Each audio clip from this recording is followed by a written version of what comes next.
Let's roll, rolling and let's start. We here to bring the truth. Jar, open this podcast. We breaking through the fake news. They try to silence us, but we will be subdued. We're bearded alpha males here to save the youth. Spitting fire on the mic with our bass Christian takes. Exposing the lies, keeping the demons at bay. We ain't afraid to speak up. We won't be swayed. Jar, open this podcast where the truth is laid. Jar openers, cracking open the lies. We're rolling Atlas up, we're here to rise. Bearded alpha males saving the youth from the godless demons, spreading the truth. We ain't playing games, we're on a mission to awaken the masses with our intuition. Pulling out the corruption with no inhibition. Draw open this podcast, sparking a revolution. We're not afraid to stand tall in a world full of deceit. We're the voice of reason, bringing light to the street. Keeping it real, never missing a beat. Jar open this podcast where the truth meets the heat. Jar openers, cracking open the lies. We're rolling Atlas up, we're here to rise.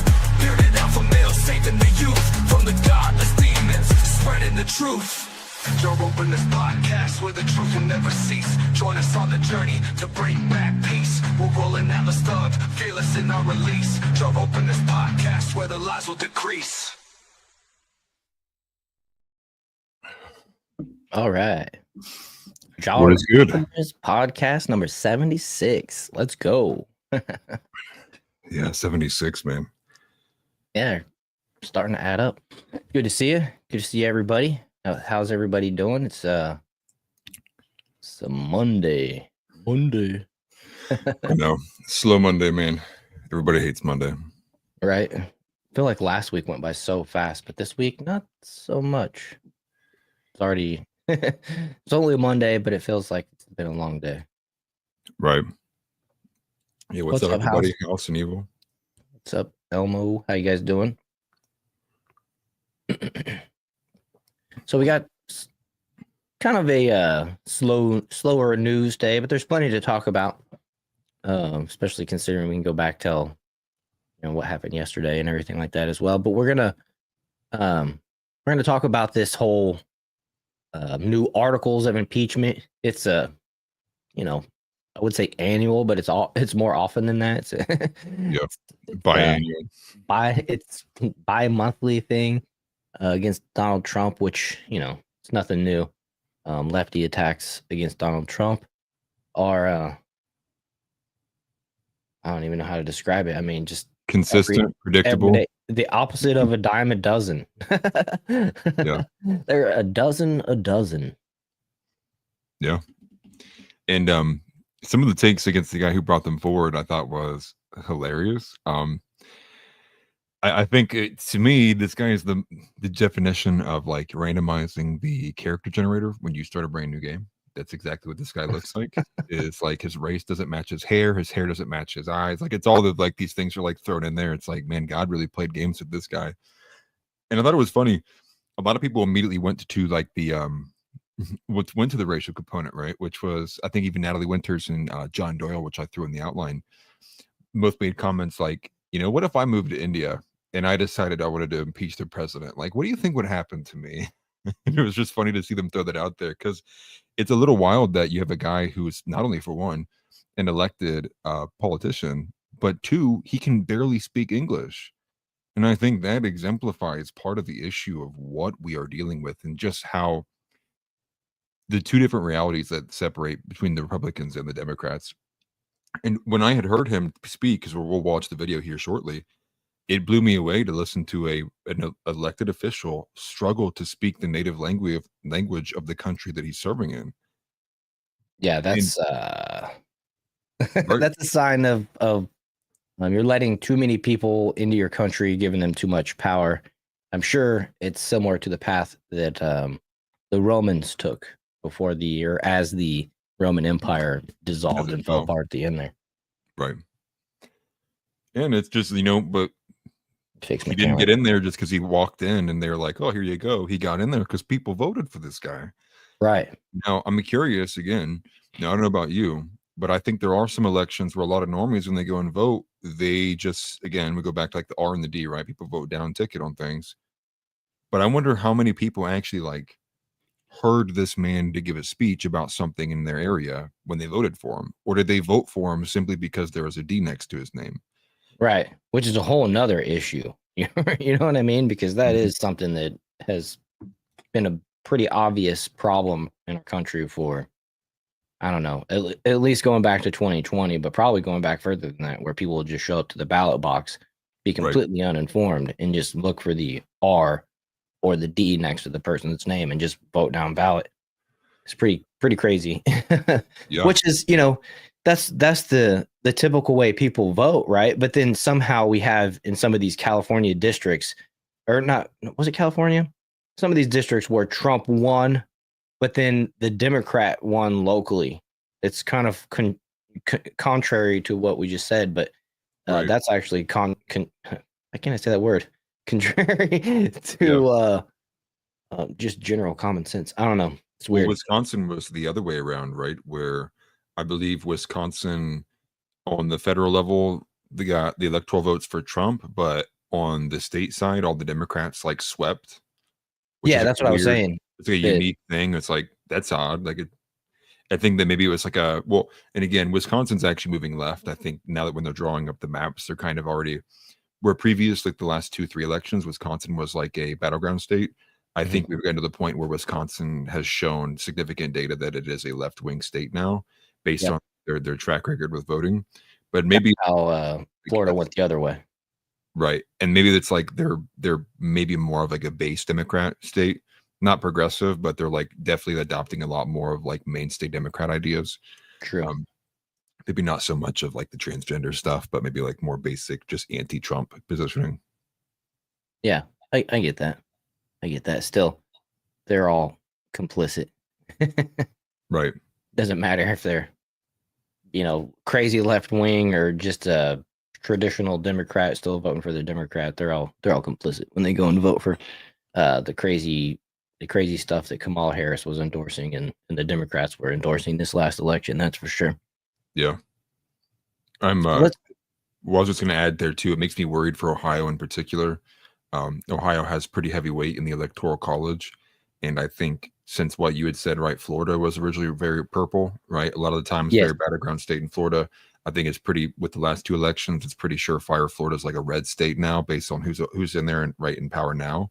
Yeah. And my fear with how purple Ohio is it's almost kind of forcing me in a position where I feel like I have to support Vivek Ramaswamy simply because I want Ohio to not become a blue state. And I think that would be devastating to the Republicans for Ohio to begin going blue and follow suit with Wisconsin, because of Right. some of the stuff I'm seeing, right, with like the Bible Beltway, like the Midwest here, like the Pennsylvania, Wisconsin, Ohio, and Michigan. That's very like that's where a lot of the fights in the electoral colleges come down to outside of like Nevada and Arizona, which are like these weird ones that kind of sit in the middle on the west. Um, I do see what House is saying there, but I don't know if you saw this House with the primary data. The early polling results in Vivek Ramaswamy is he's polling at almost 80% in the primary right now. Like no one's even close. And Jim Tressel, who is a huge, like famous, like historically relevant football coach that used to coach at the Ohio State University, is also running on the Republican ticket. He was only polling at like 2% or something. So like the next guy down that I think I'd even lend my ear to, I don't even think has a chance in the primary. I think Vivek's already basically got it up from how he performed previously in the kind of like the name branding of the argument. So I'm a little worried there that my hand might be forced on the state.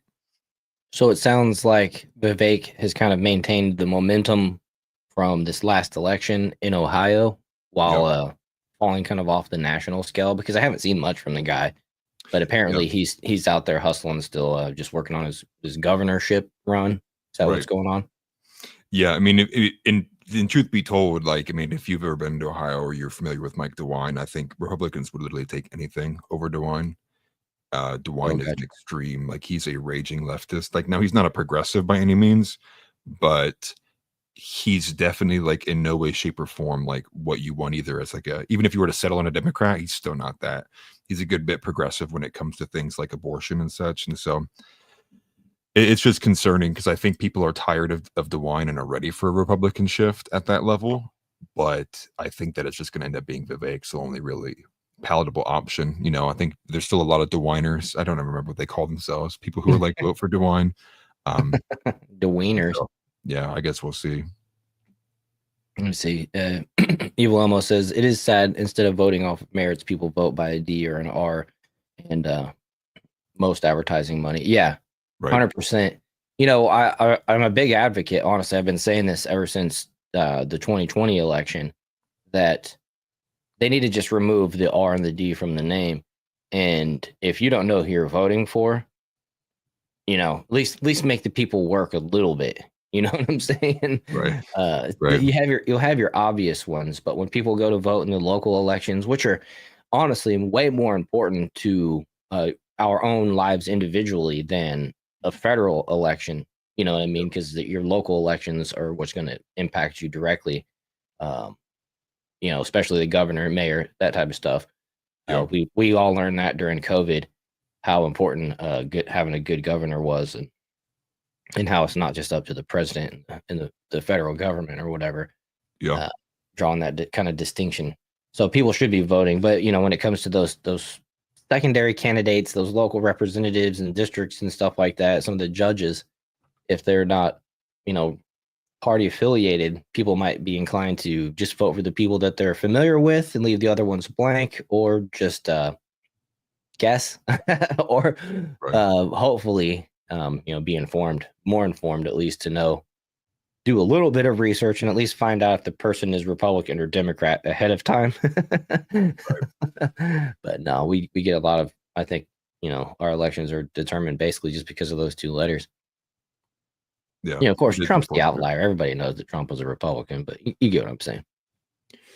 Yeah, it's part of the problem with the beast of the system, right? The two-party system. I mean, I Yeah. would wager a lot of what we see in terms of turmoil is the fact that we're basically it's hand in hand, right? Like human nature is simple, and going away from the typical red versus blue, which is such an easy to understand framing for like my guy versus your guy, Mhm. that it's like I wish we could move away from it, but it's going to require such an such a powerful external source. Like it would require somebody who would ardently be a messiah among the people, similar in the way that like Trump was, but explicitly being the entire time saying, I'm running third party. I'm running third party. It would take and it because that's the only way. It would take someone that was massive like that to go third party hard from the beginning for it to ever happen. And that would like you would need to be able to set a precedent that people would get comfortable going away from the R and the D and then having it win meaningfully.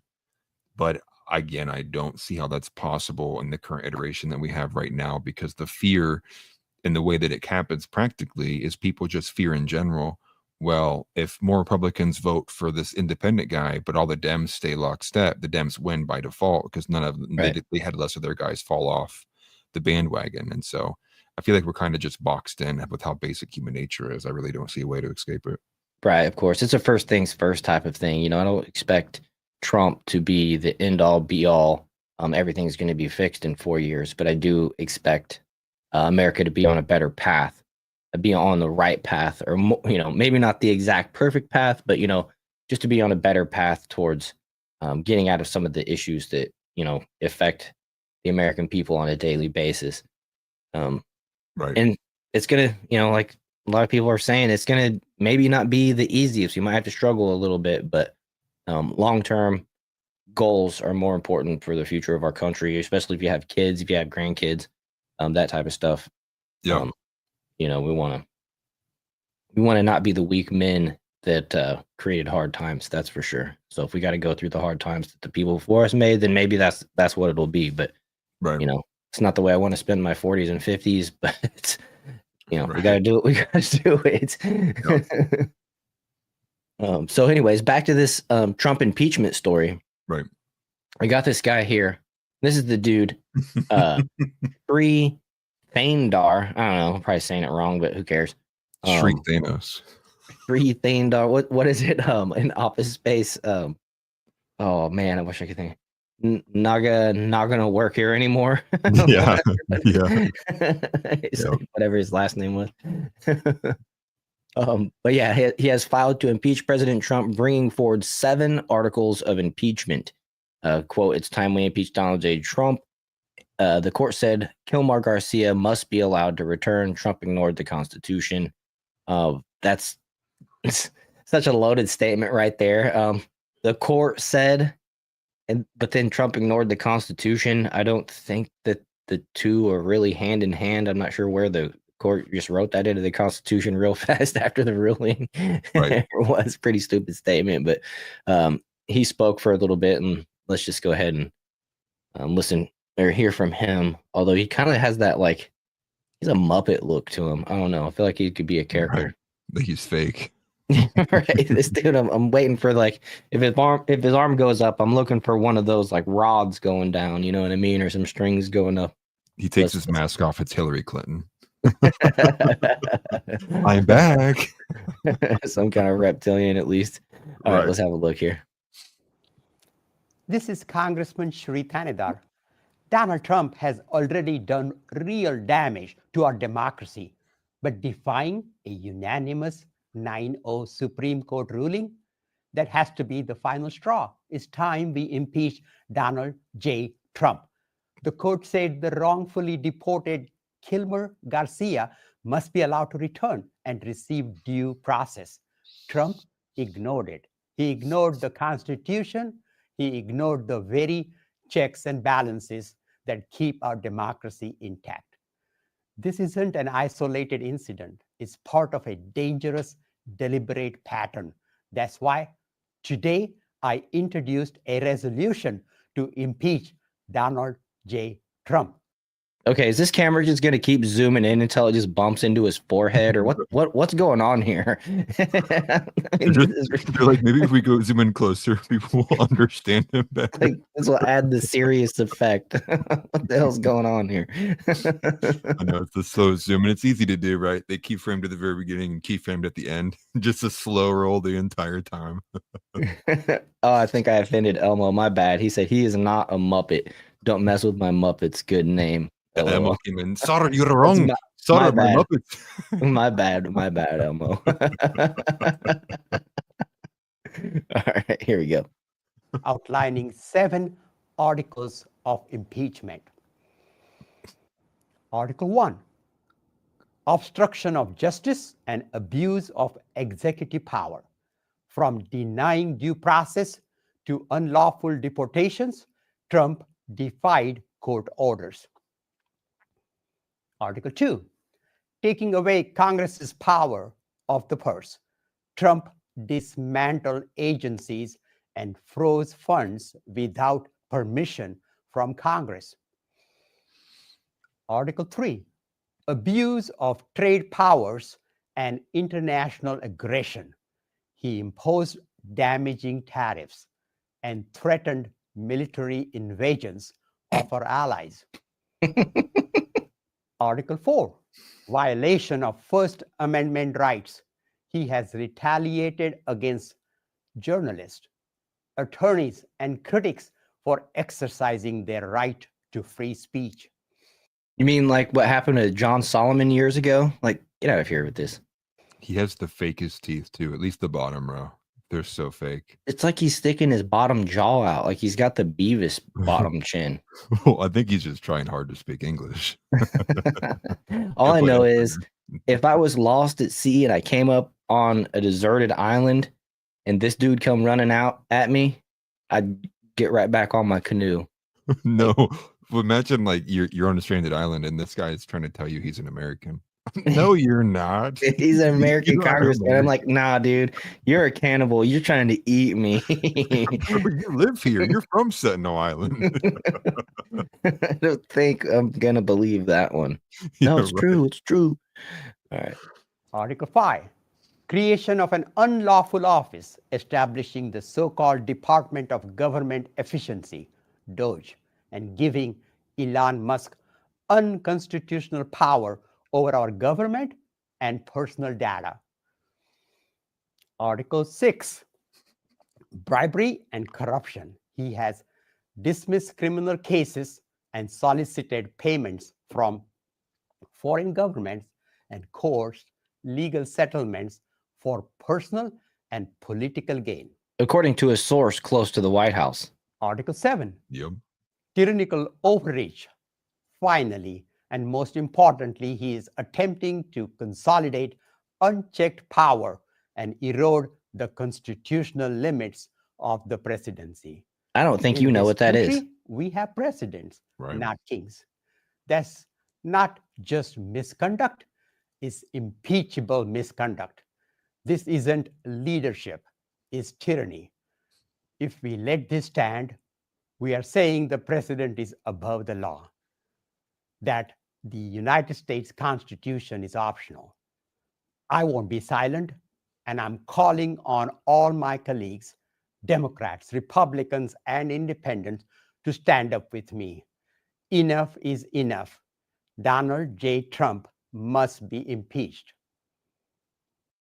You won't be silent, yet you were for the last 4 years while Biden was sleepwalking around the White House, letting millions of unvetted, undocumented immigrants into our country. Not only that, not just letting them in, flying them in. And now you're standing up here trying to impeach Donald Trump because he wants to send them back without giving them their due diligence or their day in court, right? Just get the hell out of here. Right. It's crazy. You can't adjudicate this. It's just, Right. it's why we elected Donald Trump. He's the executive. He has the power and he has the mandate set by 75 million people that voted for him. Many more who can't vote that he would represent, you know, younger people, that their future as well. It's just crazy. Right. And it's so crazy. it's like, so not only like, right, like imagine coming out here and doing this when it's like, give me this straight. You tried packing the court. Your guy, when he was in office, pardoned people who we know need to be charged for crimes, including his own son. And you're the party of the First Amendment, right? Where was that at when you ripped away people's due process over January 6th? Oh, yeah. And to top it all off, the most egregious thing, in my opinion, that even happened that was so off the top, bottom hanging fruit, was you put in a woman in the Supreme Court who couldn't tell us what a woman is. The highest court of the land, you put a lady in office who refused to answer what a female is. That's not even a travesty towards the Constitution. That's a travesty towards intelligence itself. Towards mankind. Humanity in general is like, that is just an insult to that. You know, and to top it all off, the guy saying it in broken English, he's fighting for his life to read from a teleprompter. Mm-hmm. It's bogus, man. And you said early on, like, here we are again, right? Here's our biannual bring for the articles of impeachment towards them. And one thing I would say too is, like, you know, I do remember, I think it was Marjorie Taylor Greene was the one who brought forward impeachment articles towards Biden, like, but they did it like one time in like 2022. Yeah. And they, like, didn't do it again. But here's a Democrat. I mean, dude, it took them like 3 days to go through all the articles too. It's something that the Democrats won't do. They'll be like, we're introducing articles of impeachment. All say aye. All right, we're gonna impeach the president. They don't introduce shit. They just say that they're going to do it. I mean, this is how lockstep, how the Democrats march in lockstep, as far as in Congress and the people, really. But the Republicans, the Republicans are out here for like 3 days, like actually trying to do work and show stuff, and it's like the Democrats just like, no, we're doing it. Let's just go home. They're pumping 24/7 like 7-Eleven, man. He's really putting the brand to the name there. It's crazy, man. And like you said, this is the whole point of like playing Monopoly with cheaters. It's what's the point? Like, these people they are saying these things out loud, knowing how stupid and retarded they sound, and they go with it anyways. Like, they know they're not playing by the rules how anyone else would be playing by the rules. There's no it's complicit evil. Right. And it's like, this is why it's pointless. Who cares? Like, consolidate all the power, give every office, give them to the president, and then wipe it all out. That's why you have people on the right who are like, just give us the king, give us Emperor Baron Trump. Like, we don't even care about the Constitution, because the Democrats made it worthless when they decided to wipe their ass with it day in and day out. Every time we go to legislation, the presidency, voting, all of it. It's like, there's no point playing by the rules. Let's just win this thing. Right. Well, that's the problem with the Republican Party, is all they do is basically they're a speed bump for the Democrats who steamroll every issue. You know what I mean? And it's just unfortunate, like with this next bill that they're going to pass. Trump's calling it a big, beautiful bill, and he talks about how they talked about doing one bill or two bills or a bunch of bills, and it's going to be this big, beautiful bill. And it's just like, God dang it, man. When we do that, we're letting the Democrats really get get the stuff that they want, and it's just a shame. And then of course all the Democrats will vote in lockstep. Right. Like they take the PELOSI Act thing, for example, we'll get into here in a little bit. Make just sign executive order. I don't even care. Why is Josh Hawley bringing it to the floor? Why is Trump just not signing an executive order on this, right? Abuse the hell out of it. Every single president ever, since they've been going in office, more executive orders, more executive orders, more executive orders. It's clear that like the executive branch has already been on a slow track between presidencies. This isn't even a partisan thing. It's clear that the power has been slowly funneling itself into the executive office under the presidency, when Right. so much can be handled simply by executive order that circumvents any other kind of process. So just do it. Who cares? Because like I want to win, right? Like I want to win. Like I want my country to win. I don't want to leave it to chance by hoping that the people across from me are going to play a game that they already Right. spat in my face for. Like, Right. like I'm not hoping for that. Right. I'm not going to hope that the next Democrat doesn't just throw everybody in jail off their political, all their political opposition over the, the biggest, peaceful protest that they want to call an insurrection. You know what I mean? After coming off of a summer of, buildings burning in the back, calling it a mostly peaceful protest, won't even call it a riot. Right. They just forego on the riot moniker, the riot definition, and just go straight to insurrection if it's the Democrats' opposition. And I'm fully convinced that the next Democrat president is going to pack the court and add a bunch of new Supreme Court seats. And I think that's something that Donald Trump should do. I don't care how much the Democrats cry and fight and kick. This is the way it has to be done for us to move forward and have a chance to not just be Democrat in the future. Right. Trump needs to, he really needs to work on that. And I think he should do it. You know what I mean? I don't care about the negativity, the possible negative effects the next time a Democrat gets in there and what they might potentially do.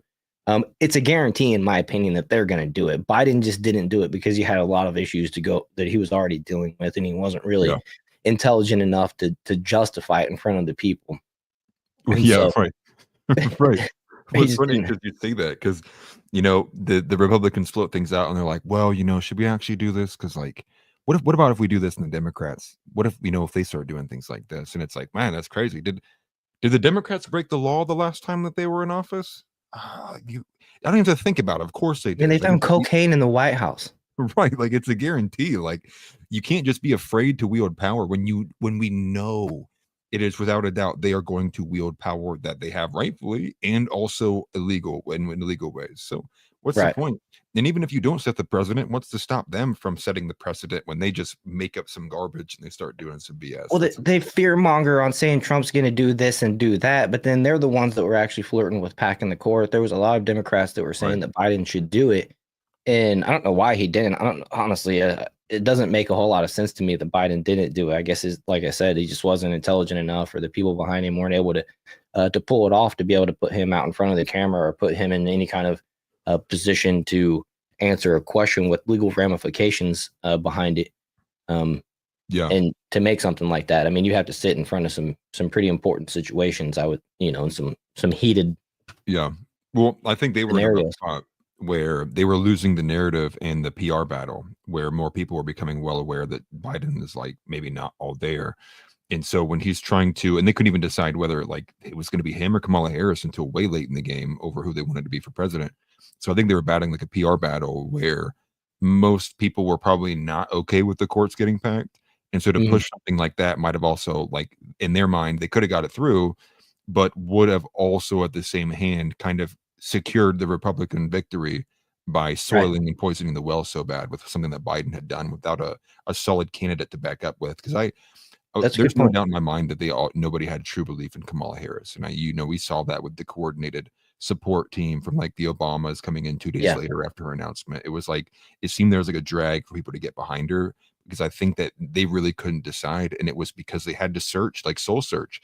We have no good candidates we can run. We're going to have to force Kamala Harris, and you can't get rid of her because you've already garnered all these progressives under your wing, right? You get rid of the black girl, right? Not Oh her yeah. time, not Kamala's time, actually. Oh yeah. Pete Buttigieg or maybe Josh Shapiro, and it's like, what, another white guy they're going to put in there? Like, they couldn't have ran with that based on like the route they were on, the narrative they were running by being Right. They couldn't replace Kamala with a white guy, no matter how gay he was. right. But Exactly. even Right. though, Right. you know what I mean, it's just as simple as that. And you know, you Pete bring up needed to buy a baby and do you it. bring up a good point there too. Yeah, exactly.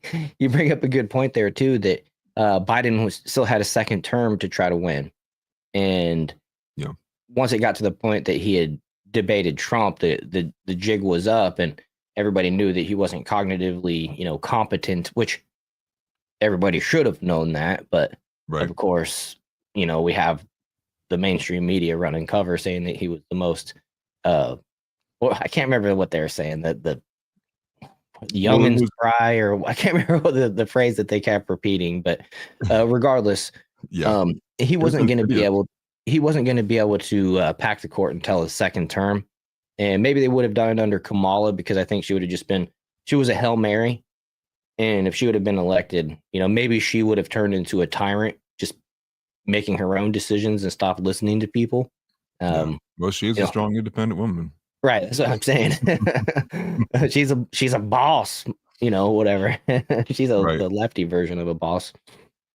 Right. But yeah, I think that Trump should go ahead and make the moves. The thing is, the left already hates him too. They already call him a tyrant. They already call him this and that. They want to impeach him. So quit trying to appeal. Quit worrying about what they're going to say or how they're going to judge you. They're fighting you on everything. Yep. I mean, he already has like these. I want to say it's like 100 something injunctions against him, and it's only the first 100 days. Whereas like Biden had 2 in his whole 4 years. Obama had a couple, you know, a handful or whatever. Injunctions might not be the right word. I think that's what they are. But still, they just hammered Trump, and we knew that was what would be the case. We saw it the first time around, and thankfully he has, you know, better people around him, a little bit more, you know, even if they're not doing exactly what we want to do as fast as we want them to do. At least they have a backbone. At least they have Trump's back. Right. They're willing to go into the fire with him and stuff like that. Well, this is the point that I made on my last video that I actually posted, which was like, this is why I think it matters so much to the ones who are looking at what the Trump administration is prioritizing, which is like when it comes to the deportations, and rather really the lack of deportations that we're getting, that were promised, like mass deportations wise. You know, everybody remembers the signs that were being waved, and now we're not getting them. Adds to the emphasis there, which is like, if we know that they're going to fight you every single step of the way, it's kicking and screaming, then that means all hands on deck need to be on the mass deportations. You need to go, everything needs to be on an individual basis. 100% effort. We're going to start with the deportations. Boom. Get that out of the way. Get past all the kicking and screaming. Okay, now step 2. Because if we know that not only is it going to have people stab us back inside of his own team, but also on the second hand, all of the bureaucratic red tape being surrounded by everything. And then 3, you have the Democrats fighting and suing and judges being activists. Well, then the point means is like, yeah, you can't separate and do, well, maybe we'll have some ICE guys worry about what these journalists said on college campus. Like, dude, get them the hell out of there.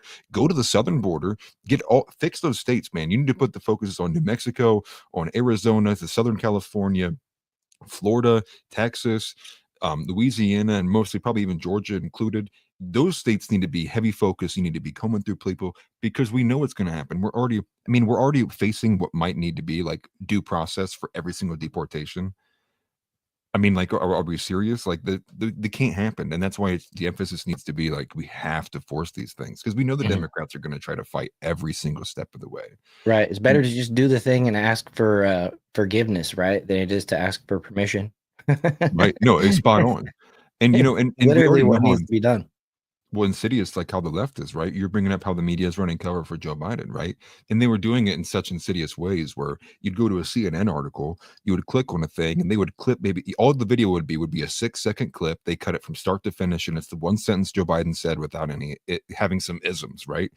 And then when you read in the article, it's like Joe Biden said, well, howdy, America. And what I plan to do here as president, we're going to fix this and we're going to do this. But if you watch the video, what they leave out is the Biden actually went, and Well, we're gonna. Well, okay. Well, howdy. Well, people. Okay. And they leave that out, and it helps the lie. It helps people just read through the article swiftly, and they go, "Oh yeah, I see what Joe Biden said. It's pretty good." So when they see a Republican raging, and they're like, "Biden's not all there. He can't string words together," they're like, "I just read his article like a little bit ago. It sounded very coherent to me," without connecting the dots, without realizing the media is going above and beyond to hide the truth from them. Mhm. Like you can't play games with rules with people that cheat like that. It's just off the table. Yeah, for sure. I have a tweet here from John Doyle that said, "Why can a man born in India maneuver to impeach a president whom a majority of U.S. born voters supported?" It's a good point. Right. A good point.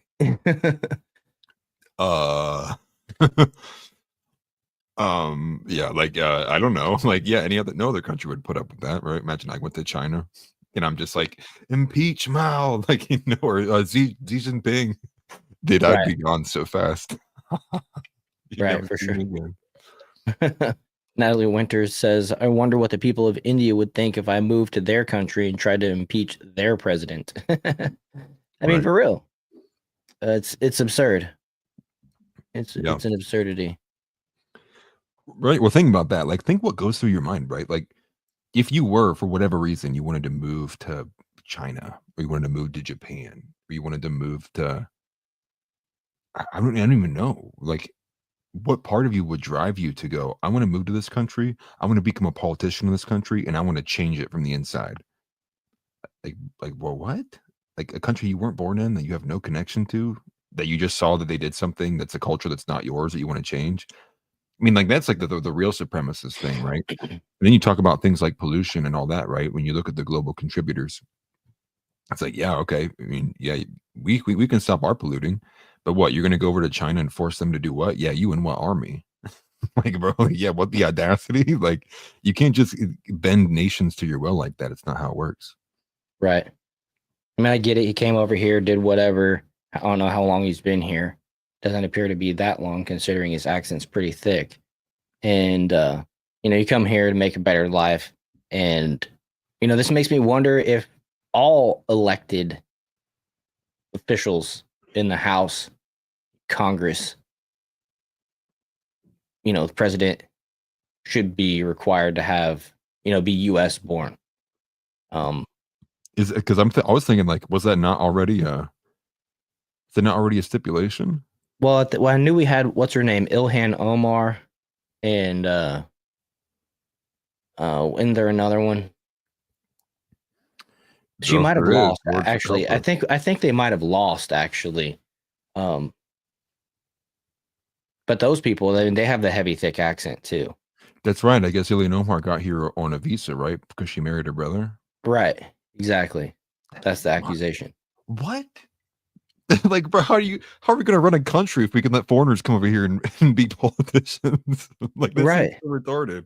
Right. This guy's like, we have so many foreign relationships and things like that, and then these people are going to vote, and we're going to expect them to be impartial to the United States and maybe not their homeland, where, I just don't trust that. Pretty crazy. So Yeah. maybe we should take it upon ourselves while Trump is president to start implementing some kind of American. Look at his face. Yeah. Look at this dude. Right. He's fake. It's not a real person. He's a shell. Oh, that's crazy. Yeah, dude. He like, because right, like that's like it doesn't make, like, his hair doesn't make sense. It's really the hair. It's like he's got a wig. He's got fake teeth. He's got like, his eyes are weird. His bottom jaw's weird. It's like he's literally pieced together and operated from inside by a little alien that's piloting, like Men in Black. Yeah, I'm like, you know what? Like, we need to know. I need to know if this guy was born in America. Immediately. I don't think he is. What's his name? Chuck Yakbar? I don't know. Shri Shri Thandar.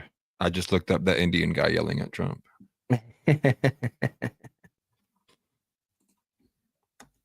Just where's the Wikipedia article? Good Lord.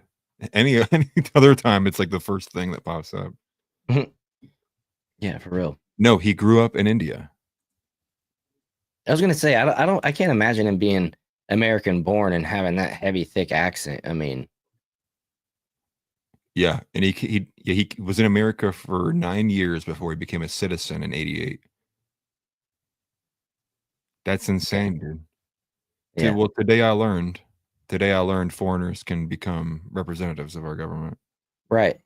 That's just a little God bit too high a level and too much power for these folks. You know what I mean? Who's to say that they're not going to vote for their home country when it comes to some type of tariff or, which I know that's Trump's realm, but um, voting to go to war or not go to war or support them in war or just whatever. I just don't trust the not homeland opinion.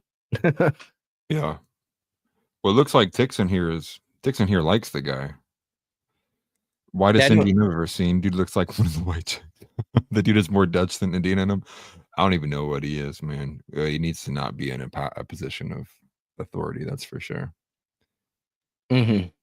Because I looked up other stuff of his background, which was like that's in the outline too. I didn't even think to connect the dots, but you would at least think, because my part of it was like, well, he's got to be first generation, right? He has to have been born here. No way this guy gets into office and wasn't born here. And no, he wasn't born here, because I was thinking like first generation and still not even trying to speak English as a representative is a crazy thing. But yeah, he wasn't. He's just Right. He grew up his entire life in India, then came here. Right. Yeah. Which Tix Bomber says maybe we should ask that Indian dude why India has a billion of has billions of people shitting in holes in public while wiping their ass with their hands. And not only that, they wash their face in cow piss and drink it and stuff like that. Actually, Steven Crowder covered this morning, that apparently a third of their country, third of the population, just craps in public wherever they are. And Are so, you like, saying that American culture is better? Are you putting forward a supremacist argument? he Well, also pointed out that how many people they have in that country and the lack of production coming out of that country. And it's just like the stuff that he was saying. Like, I get it. A third of the people don't shit in the streets. and maybe that's the third of the people that are coming over to the United States and becoming doctors and stuff. that's the good stuff. But I'm like, I've had many doctors in the past that are very heavily accented, like this dude, and I'm wondering if these were the people that like, excuse me, doctor, have you ever taken a dump behind a convenience store in your life before you moved to the United States or even after? And if the answer is yes, even if it's before they became a doctor, I just don't think I want them as my doctor. I don't know. There's just the standard of living is just so weird, and the general level of intelligence, and it's Yeah. pretty wild. Like, so I mean, I don't know. Maybe he's the best and the brightest out of that country, but I don't know. So the thing I always bring up, which probably bother people, who cares? So in the history Yeah, of they have the so many entire engineers. Why can't they build a water filtration plant or a garbage incinerator? Yeah. I Right. saw a video of a public pool and it looked like a pond, and I'm sure it was just dirt and feces. They're probably Yeah. just letting loose, man. Come on, live and let live. No. Yeah. So India has 1.6 billion people. Like, I believe it is the most populated country in the entire world. They've won 41 Olympic medals in their entire country's history. Yes. And I reference this by the most popular one, which is in one time frame, right? Okay, if you go back to Weimar Germany, in a 4-year period, they won 101 gold medals in 4 years. Like, Yeah. now there is something to be said, which is there should not be that much of a disparity if there's that many people in India, right? Like, they should have a lot closer to being close to the top if we're Yeah. to apply this argument of equality. According to Elon Musk and his, replacement theory in the United States, and that we need more people to create more engineers and more ideas and everything like that, it only applies to Western civilization, apparently, because what you just said is the exact opposite. Lots of people and nothing coming out of it. The favorite thing I ever got from that was from the same Hyde video too, which was like, he's like, bro, if this is the case, like, we need to start bombing China so they don't import Indians. Like, we got to start treating Indians like they're nuclear material. Like, they're the most important asset a country can have. We got to bomb China so they stop importing so many Indians, man. We need them. Right. And that's a whole nother issue here with the H-1B visas.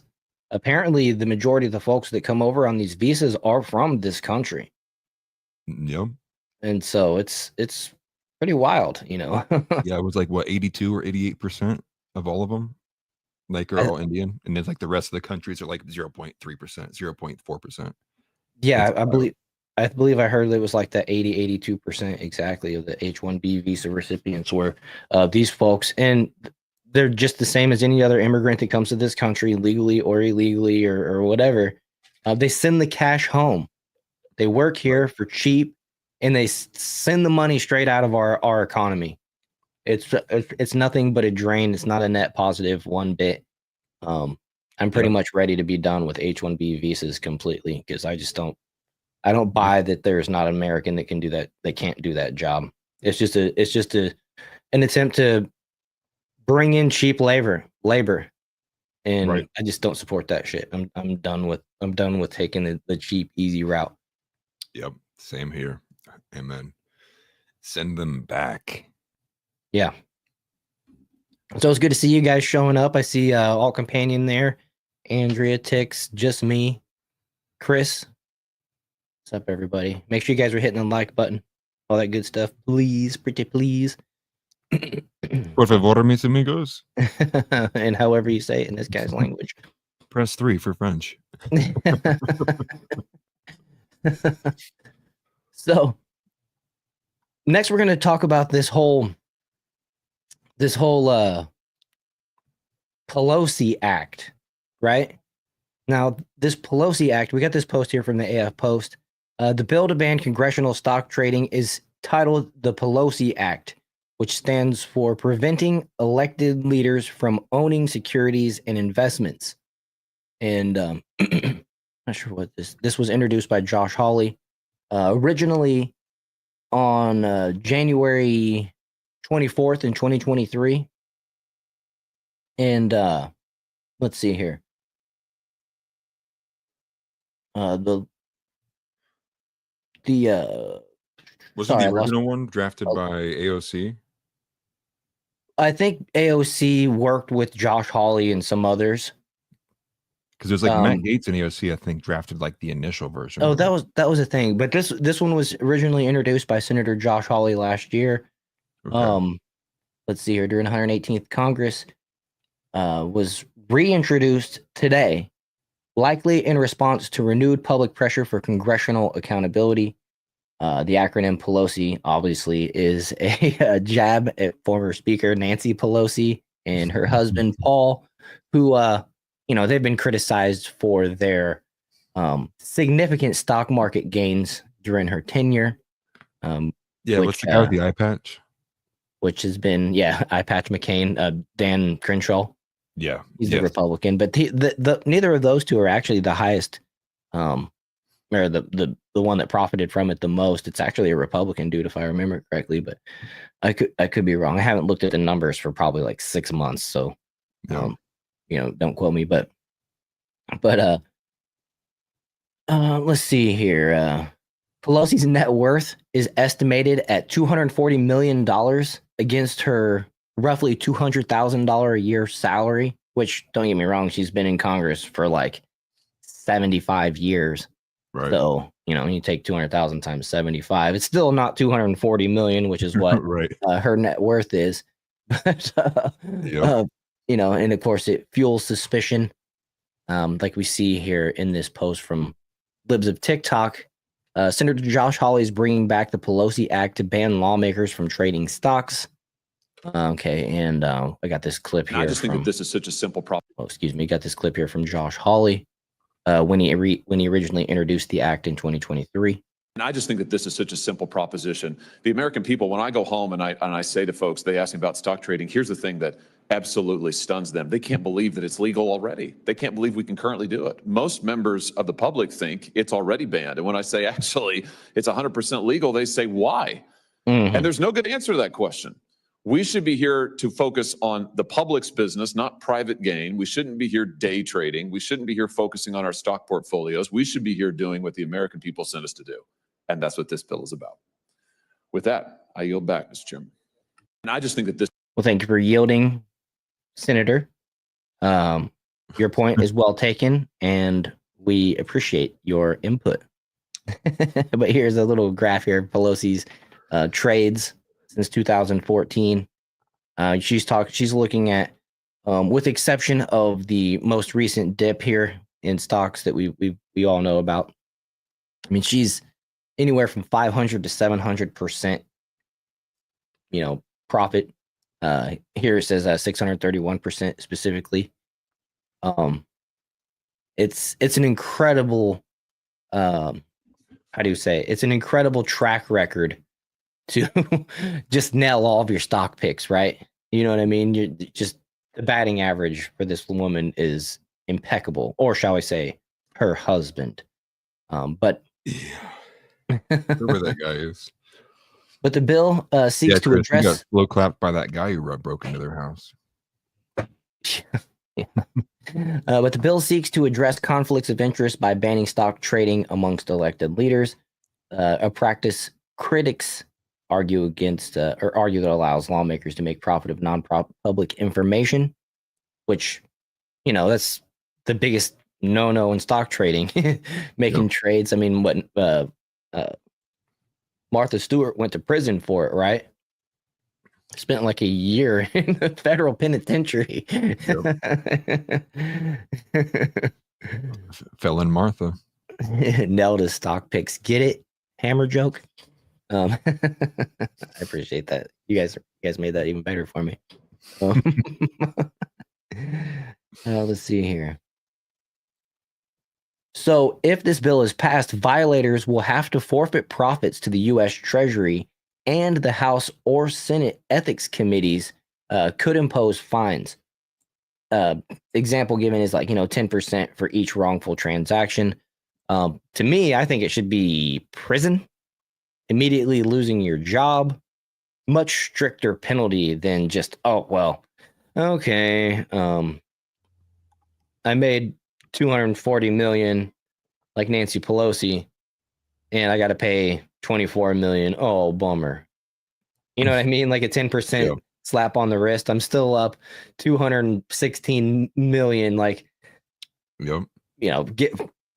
that's okay. It's not going to prevent anybody from doing it. They're all making profits.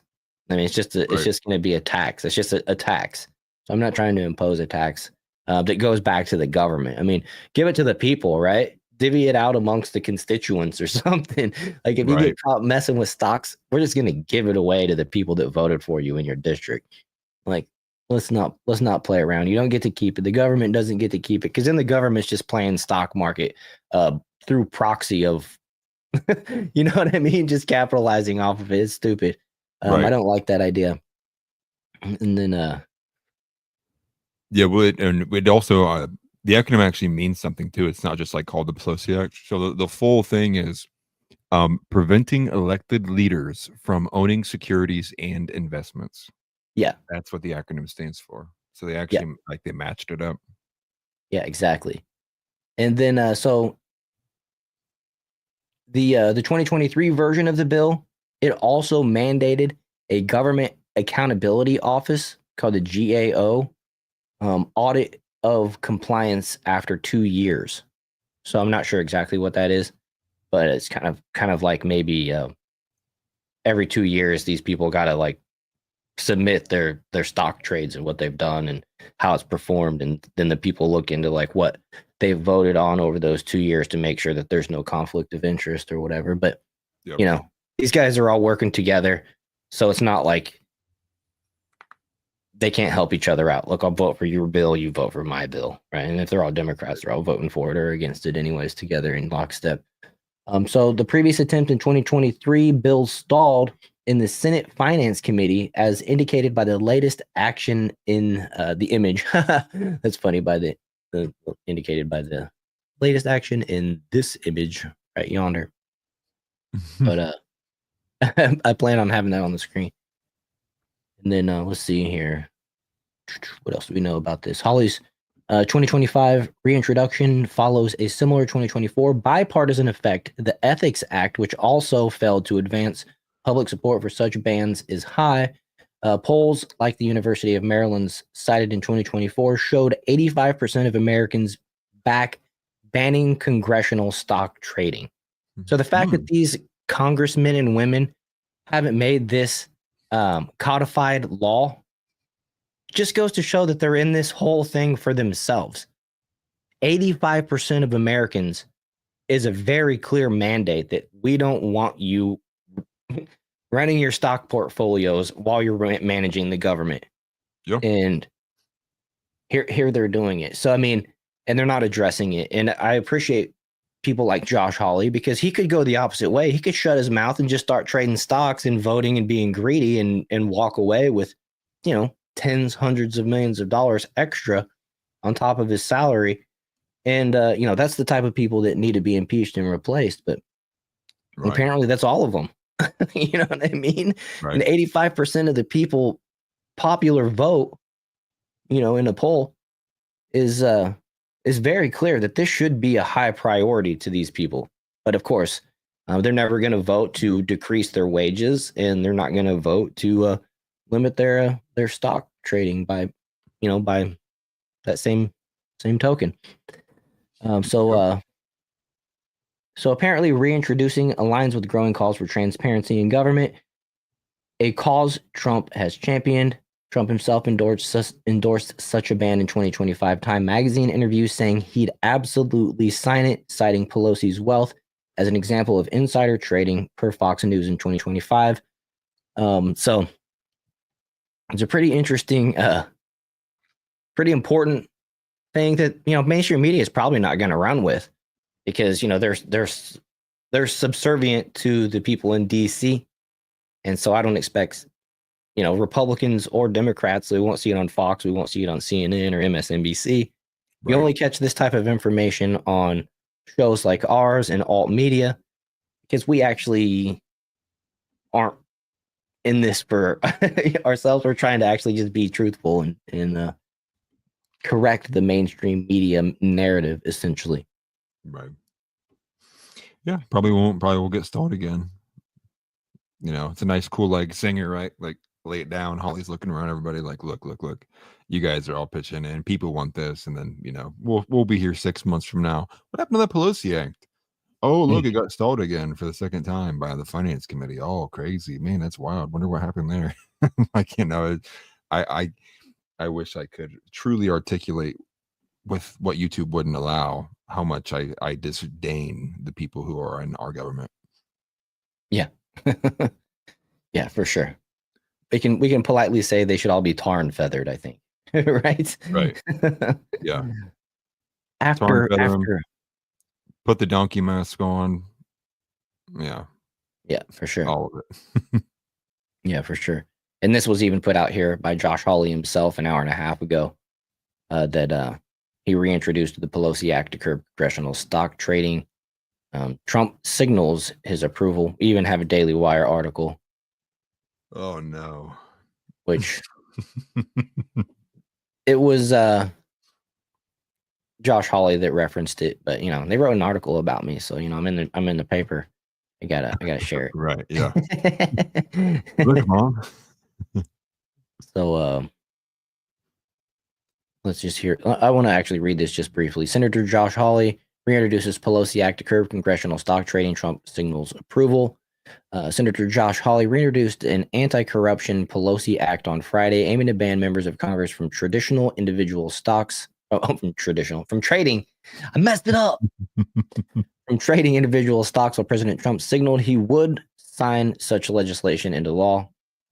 So Trump doesn't have any problem signing legislation into law that comes to him from Congress, but Congress won't ratify anything of his, into law any of his presidential executive orders. And so I really hope Congress isn't just holding out for 4 years, waiting for Trump to pass, his term to pass, and then back to status quo or whatever. And that's what that lady was doing. Story we brought up, just a side note, story we brought up a week ago, the lady that wouldn't turn the pictures around and was saying that they didn't have the approved pictures of Pete Hegseth and Donald Trump. That lady got fired, or I don't know if she actually got fired, but she got removed from her position. I think she's actually still in the military, but that could be coming down the road soon. But apparently, she did have the updated pictures. She was just electing to turn the pictures around, or if she didn't do it herself, she was the one in charge of it, and she wasn't telling the people that did it to face them the proper direction. So a little update on that. She did get addressed, and she got punished for it, essentially. Mrs. starting off. So that's cool. Right. I'm glad that something got done. Right. Right. Not shocked by any means, like, oh, you're telling me that an obese Latina woman who can barely speak English was not in favor of Trump. Wow. Interesting. Yeah, no, like I saw it coming. Right. So let's see here. Under Hawley's proposal, elected officials and their spouses would be barred from owning individual stocks while serving in Congress. Okay, so that's the other thing about it, is there's going to be an obvious workaround. You can't own the individual stocks, so you have a CPA or somebody represent you, some type of finance person, a broker, stockbroker, whoever, I don't know, just run your account for you and just run your account for you. And all you got to do is just say, yo, buy this one. Right. Give them a text, buy this one. We're buying this one today. You know what I mean? And then of course, that will cause a whole another can of worms, to be honest with you, because that stockbroker or whoever is going to be like, all right, got the word for my ace in the hole. Everybody's portfolio that I'm running is now going to buy this one.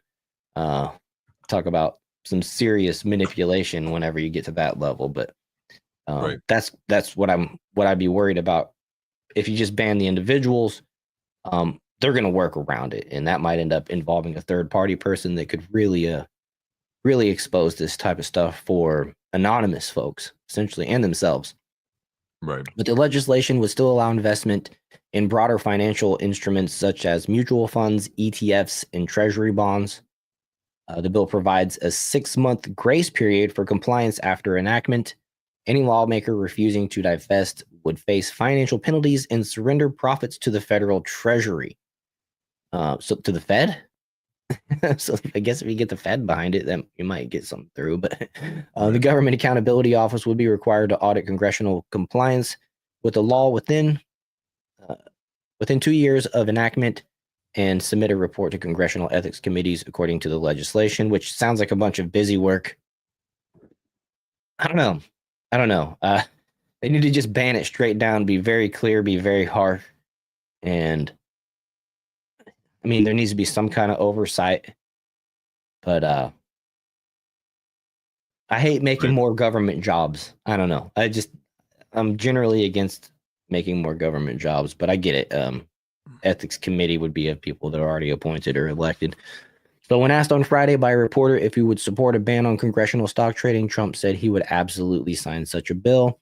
Well, I watched Nancy Pelosi get rich through insider information, and I would be okay with it. If they send that to me, I would do it, the president said. What? I would be okay with it? Like, I guess he means banning it. The way that it kind of reads is that he'd be okay with her getting rich, but right. In 2022, New York Times investigation identified at least 97 members of Congress who reported stock trades that potentially intersected with their committee work, raising questions about whether elected officials were using privileged information to enrich themselves. This issue has garnered bipartisan support to reform the polls, consistently showing over 80% of Americans favor banning congressional stock trading. I mean, yeah, And you see right here, similar legislation has been introduced in previous sessions of Congress, but failed to advance to a floor vote in either chamber despite widespread public support. They don't care about what we think. Right. And this is the perfect example. And I just hate that when it boils down to people picking you and I over them, even though they're the ones elected to do that, they're going to pick themselves and their family. And that's just a shame. That's not how somebody that's, in service, that's a representative, is supposed to act. But I guess it just is what it is at this point. And hopefully this Pelosi Act is passed.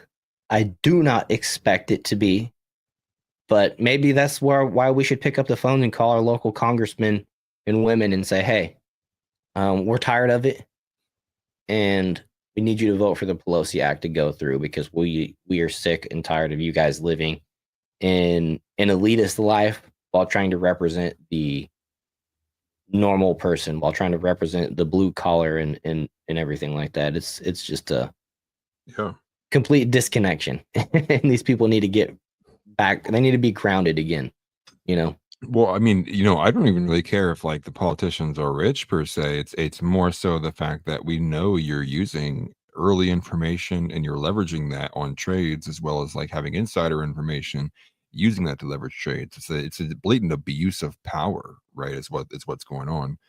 Because if say if a congressman invests naturally into like some kind of research program privately on his own and it blows up and he makes money, like I don't care. But I do care that like ahead of time before anyone else does. And not only that, but you have corporations, companies, marketers in your ears constantly pushing bills, being lobbied for you that will have direct impacts on their markets. And so you make these trades accordingly before anyone else gets a chance to be ready, to be there. Mm-hmm. And that's what I have the issue with. It's a clear abuse of power. And what was it? Said like 97% they found of them that were doing it. I mean, throw the whole Congress out. Right. Like throw everybody out. I don't care. I mean, if 97% of them have done that, it's 97 members. It's 97 members. Okay. Members. Yeah. So that's probably like a third of them. I don't know. I'm trying to think of how, when they do a vote, how many votes does it come out to? It's like 200 something. And man, that's a lot of them don't even show up. I thought it was way more than that. Isn't it like 300? Like 300 something? Maybe I'm just thinking of one party's votes. It could be. I think if you Tix Bomber. When you guys can't relate to out of touch geriatrics that have long overstayed their welcome. They spend more time changing colostomy bags than making laws and diapers. It's 535, 100 in the Senate, and 435 in the House. Okay, so 100 of 500. That's what, roughly 20%, a little less than 20% of Congress could just immediately be replaced, as far as I'm concerned. And I don't care who they are. I don't care if it's somebody that I like or not. I mean, if you're just going to self-serve and prioritize your own will and stuff like that over us, and then try to hold us accountable to laws that you oversee, I don't get down with that. Right. Exactly. Oh, Evil Elmo mentioned that the fundraiser guy, or the impeachment guy, is using it as a fundraiser because of his debt. Dang, that's crazy. And Tix Bomber mentions there's more than 97. Probably. Yep. I don't know from where they got this number at the Daily Wire. Oh, that was in 2022. Okay, so we're talking 3 years later potentially here now. So it's probably more. Some of those people probably lost spots, but right. I'm sure it fluctuates too, depending on who gets voted in and voted out. Right. Totally. So yeah, man, it's pretty crazy. And there's lots of there's alternative takes. Let's see here.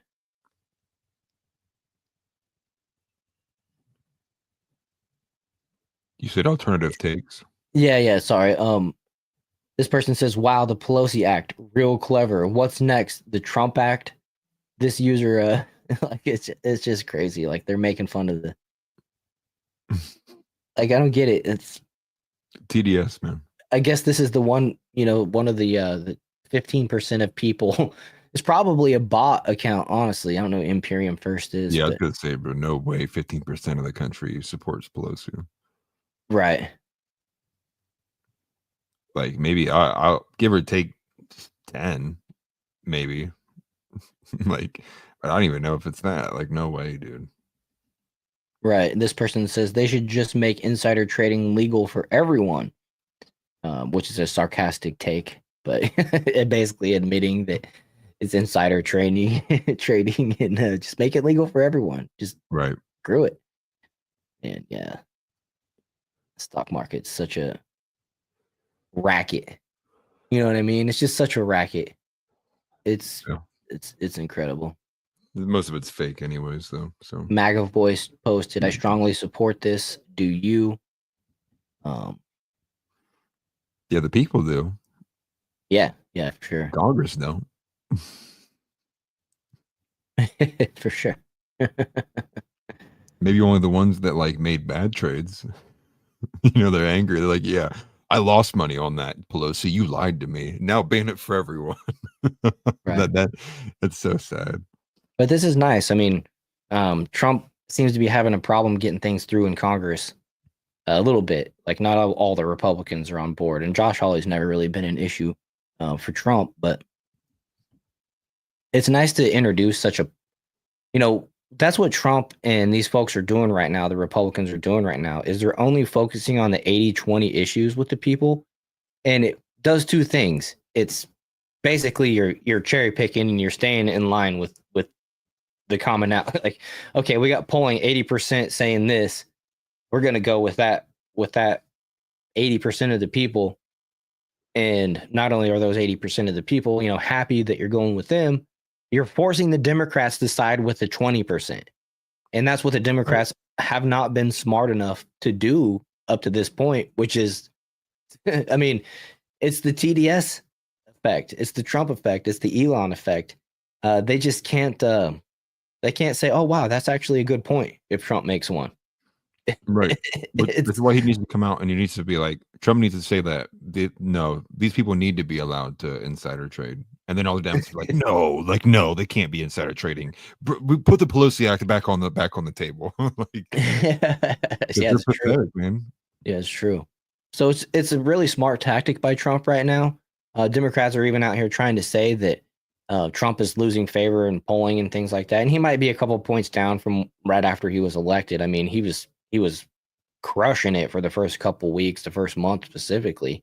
So yeah, I would think that as things kind of slow down, his approval rating might go down, especially as the coinciding with the stock market issues and the potential war in Iran that Trump kept us out of. By the way, he said that, as you mentioned on the last show, that he told Netanyahu we're not going to support an offensive against Iran, which Ben Shapiro's favorite country has basically stated that they're going to go ahead and do it without us.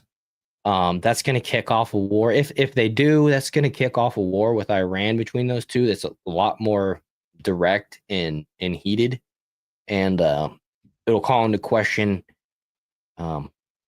It'll just by nature cost Americans more money because we do fund the defense of Israel. So it's kind of messed up. They're going to sit there. They're going to poke the bear, the Iranian, potential nuclear bear, and then run back and stay in their shell that we're paying for. It's kind of a scumbag move. So it might push the America First type individuals like me more to a scenario where now it's like, look, I was down with supporting our alliance, our contract, our deal of defending you and funding the defense, but now your actions that we don't approve of is going to cost us more money to defend you in a hot war with a nuclear country or a potential nuclear country. Yeah, maybe we need to cut off that support. Right. That's going to be where a lot of people go if they take it to the next step. But thankfully, Trump has stated that he's going to keep us out of that. Yeah, said to go kick rocks, man. No, he said, well, basically it was like, he said that it would just pull out entirely. He was like, they're not going to come back in and try to prevent it from happening, but they're like, if you keep trying to push it, we'll just pull out the table completely and let you guys hash it out yourselves, which, oh, good.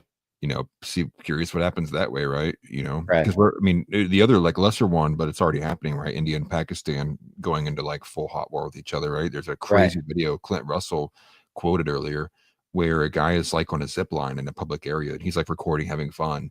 And for whatever reason, I don't know if he had headphones in or what, but there's like active gunfire underneath him, like as he's on the zip line, like just flying. He's like having a good time and you can hear it. It's crazy. Even Clint said it's like top 5 has to be the craziest videos he's ever seen in his life. Because it's just like this Indian guy like on this thing, da da da da da, and then you can hear the gunfire going off in the background. It's like what's going on? And I think a lot of countries are like at wit's ends, and I think part of the tariffs maybe expedite that a little bit too. But you're spot on with it, right? Like most people are going to look at that and they're like, hey man, like we were like all about America first, right? Like we wanted America first, like. And then you start talking about war. It's like, oh, dang, that's crazy. I'm not going to support it. Right. Like, we're America first. Yeah, we're America first. And we loved Trump. One of the reasons we loved Trump or supported Trump was because the no new war aspect.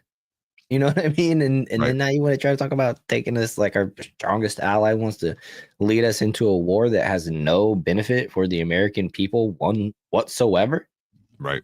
You know what I mean? We're already funding your defense. Just chill the fuck out. Seriously.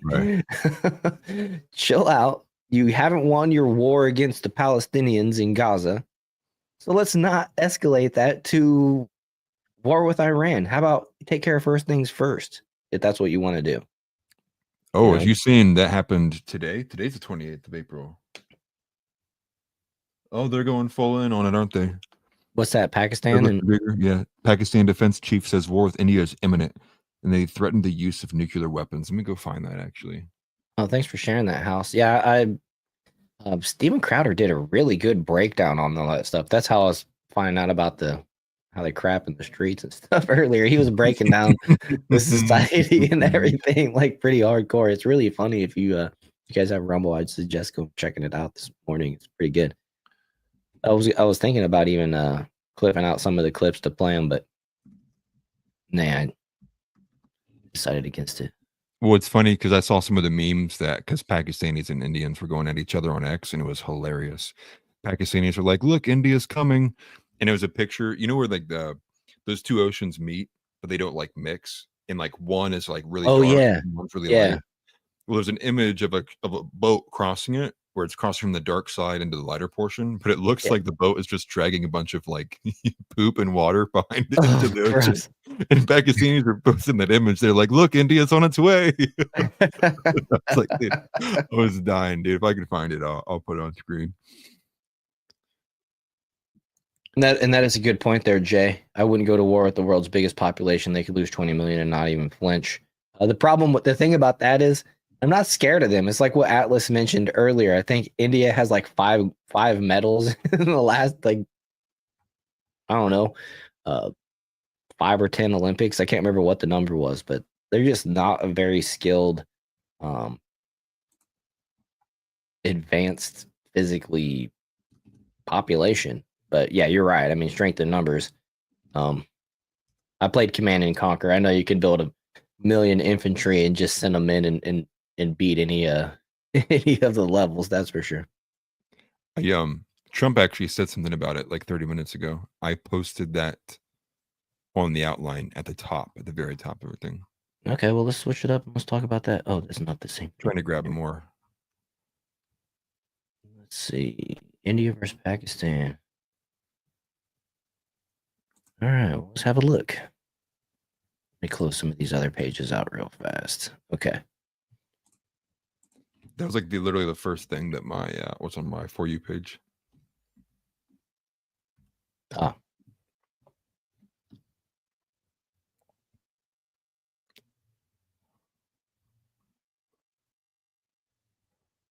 If India goes to war, where will my call for customer service go?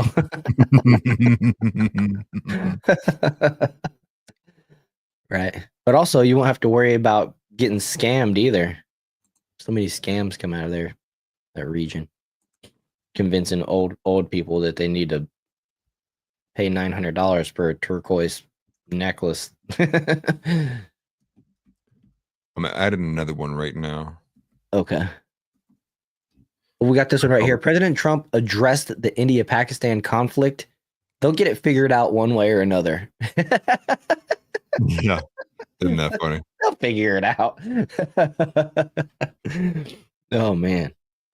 I don't know if the Pakistan, I don't know if I know the Indians, they like think cows are super valuable or whatever, right? Do Pakistanis? I wonder if it's the same thing. They could just go, if not, they could just go through and start eating all their cows, and I'm sure that would cause quite the ruckus. Get themselves some protein while taking out their precious local. Listen, there are some hilarious memes. I'm trying to find some realistic information on what's going on, but the memes are hilarious. I'm adding them in there as I see them. All right, well, let's have a look. Oh my Yeah. goodness. I have one from Disclosed TV, actually, from hours from Nuclear hours ago. winter, Call of Duty. Nuclear winter.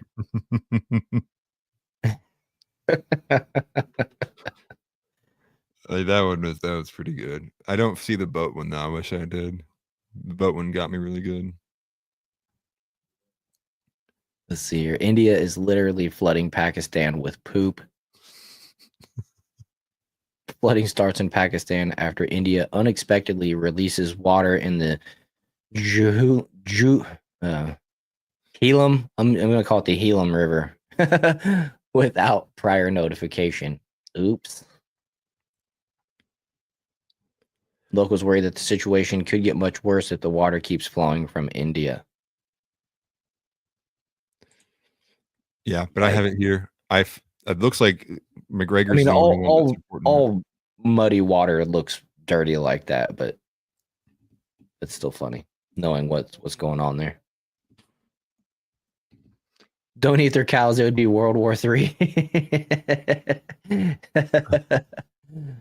Okay, the Pakistanis are Muslims. Okay, so it's a little bit different, I believe, with the cows.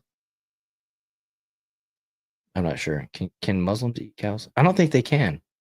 I think when I worked at Taco Bell as a kid, they would order tacos, but they would get bean tacos instead of beef tacos. It sounds really gross.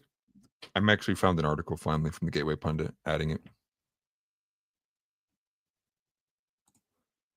It's chocolate milk. JB. Yeah. That's honestly kind of as equally as disgusting. Let's see. Douglas Murray. Oh, Douglas McGregor. I was like, no, we're not going to reference Douglas. Okay, breaking Pakistani defense chief says war with India. But you've never been. It's imminent. Threatens use of nuclear weapon. Which is funny. You know, what's funny is I was talking about that video of the two guys that are like fighting, saying, fuck you, back and forth. You and then the guy goes, bloody. You bloody bastard. And at the end, he's like, okay, have a nice day. And Crowder kept playing that, and he was working it in with the like showing the riotous crowds and stuff, and you could hear him in the background arguing. It was so funny. My wife knows I say that way too much. I'd actually like to find that. Yeah, wouldn't it be crazy if World War III actually started because, as India tried to send a nuke out, they slept on a pile of poop and it actually sent right for America. Wait, say that again. India's trying to set a nuke off, but they slip in a pile of poop and it actually goes right to America. Good night. Yeah. But I sent it underneath the McGregor one. There's a link to the Gateway Pundit from X Alerts. Where at here? Let me see. I didn't see it. From the Gateway Pundit. If you'll see, it's the one that's not it's just the blue hyperlink. Oh, I see article. Okay. And then that's the link to go to the Gateway Pundit.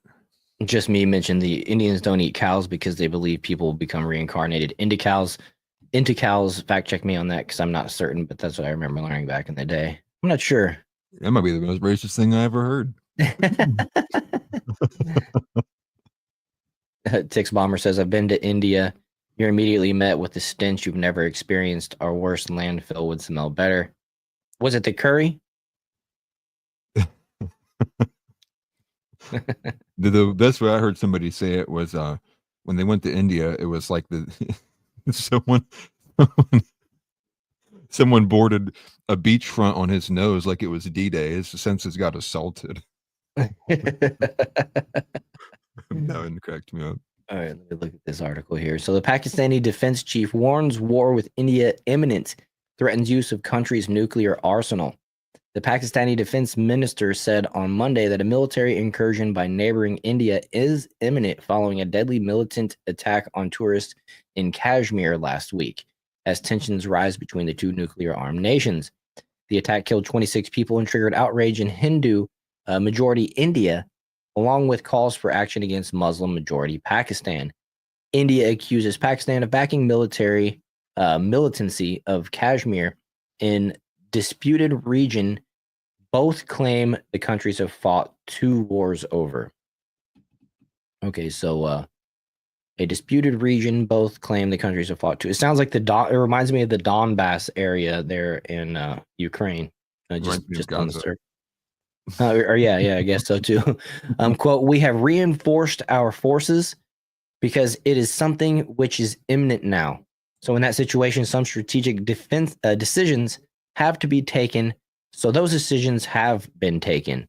The defense minister, Khawaja Mohammed Azif, said in an interview with Reuters. I wish I had a clip of Wayne saying, as if. Wayne's World. Right. If you're familiar with Wayne's World, Yep. you had to have been alive in the older days, back in the old days. So did you get sick over there, Tix? I would imagine. I also just got a breaking alert that the elections website in Canada went down. Breaking just now. They're having like major elections in Canada right now. Oh wow, well that's crazy because just yesterday there was all the blackouts in Europe. Should we go ahead and start talking about that? Yeah, but the blackouts, they're still ongoing as far as I saw in Spain. Yeah, from what I understand, they're saying it could take up to like 2 weeks before things get restored. Yeah. But there's certain areas they and there's such a crazy angles to this too. But yeah, the Schellenberger list post here explains some stuff in good detail. But okay, so as far as I understood, there's a couple of things. Like with this, I saw that the portion that's affected right now, like 3 days ago, not only did they put out an article like in the local area about like having 72-hour prepare packs, but they also were bragging about how they have moved their entire energy grid to 100% renewable energy, and then now there's like nationwide energy like blackouts. Not even just like nationwide. This Schellenberger is saying it looks like it might be continent-wide blackouts. dang. So and they don't know right now if this is a cyber attack or they're trying to call it. They're blaming it on some atmospheric. I can't remember what it was called now. Do we have that? We probably should have had it. I probably should have pulled up an article. You said a Post-millennial. surprise what? I think a post-millennial actually wrote an article on it. Tim Pool might have sourced from it. Here, let me read this and then I'll play this here real quick. But this is truly bananas. All of Europe appears to have been seconds away from continent-wide blackout. The grid frequency across continental Europe plunged to a 49.85 hertz, just a hair above the red line collapse threshold. So the normal operating frequency for Europe's power grid is 50 hertz, kept with an extremely tight margin of plus or minus 0.1. Anything outside of 0.2 triggers major emergency actions. If the frequency had fallen just another 0.3, Europe could have suffered a system-wide cascading blackout. At that threshold, automatic protective relays disconnect major power plants and collapse accelerates.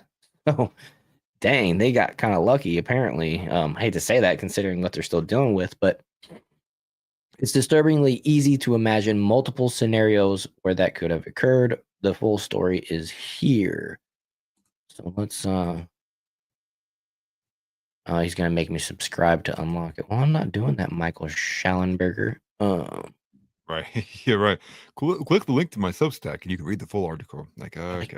All right. No thanks, Dick. But here's Tim Pool. He gives a little breakdown. What does it say on the millennial generation ain't faring too well? The source of the European power, natural or incompetence? Is induced atmospheric vibration. They say that as a result of this. Yeah, they're calling it atmospheric vibration. You know, is it a directed energy attack? I believe Lockheed Martin launched a new missile, a new rocket into space yesterday out of California. It's not usually SpaceX is the one that are sending them up. This one was actually a Lockheed. I'm not saying that they have anything to do with each other, but I don't know. But Right. here, let's hear this. Is induced atmospheric vibration. They say that as a result of this and the need to rebalance electricity flows internationally, it is thought that it could take a week for the network to return. Okay, I'm going to say this. I don't know that it's a cyber attack or a directed energy weapon, but I lean towards that. Look, it is entirely possible that what we're really dealing with here is infrastructure collapse due to, well, let's just call it the millennial generation ain't faring too well. Is there a phrase we can come up with that references that we don't have enough Gen Alpha and Gen Z to run infrastructure? That may be the most likely. I got to be honest. Is induced atmospheric. So it's pretty crazy. So what I've seen so far from what people have been floating out from the likes of like Luke Rudkowski and Blair White is their general take on this is actually that because the lockdowns and that happened with COVID are very non-palatable anymore, that they're arguing that this might be an attempt to begin doing things like climate lockdowns, like because the climate is so unstable that we need to start locking things down. And that's what people's fears are with this, with the blackouts. And they actually, the video from Luke Rudkowski, which should be in there in the outline, it parallels a movie that came out recently on Netflix that starts with like, I think all the power shutting down in areas and people just immediately like have no what's going on because all communications get killed. And then it like slowly like a lot more apocalyptic things happen. I forget what the movie's called. I watched it. It's not even like Isn't that bad that of the a one movie. that the Obamas made? I think so. It might just be. watched It's it. Leave the World Behind, I think is the name of the movie or the show or the movie. You know. I just watched it, the one that the Obamas made, and that sounds right. Is that the one where it's like the boat comes towards the beach? That's like the first thing.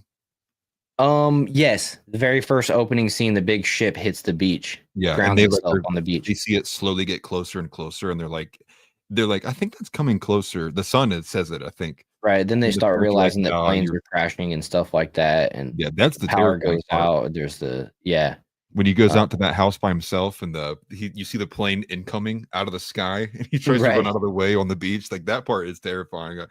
Yeah, you're not gonna make it very far, brother. Like you just gotta pray. Right. You don't even know where to run. It's coming right for you. Like, do you run left, right, towards it, away from it? What do you do? Right.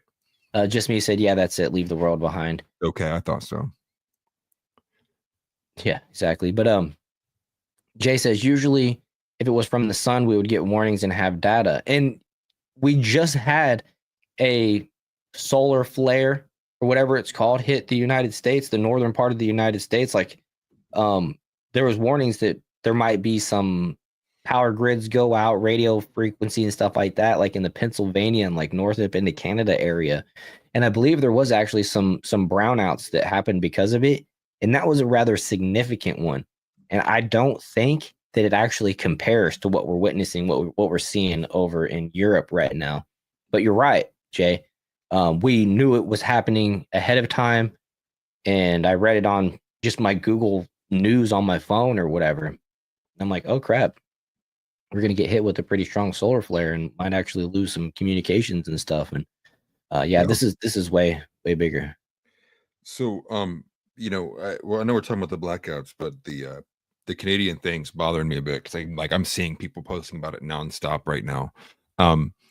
So I asked because I wanted to know, like, what is the current election about? I understood it was a federal one happening in Canada, but then I actually asked Grok if they could put it in in American terms so I can understand better. Like, talk to me, explain it to me like this is America, what's happening in Canada.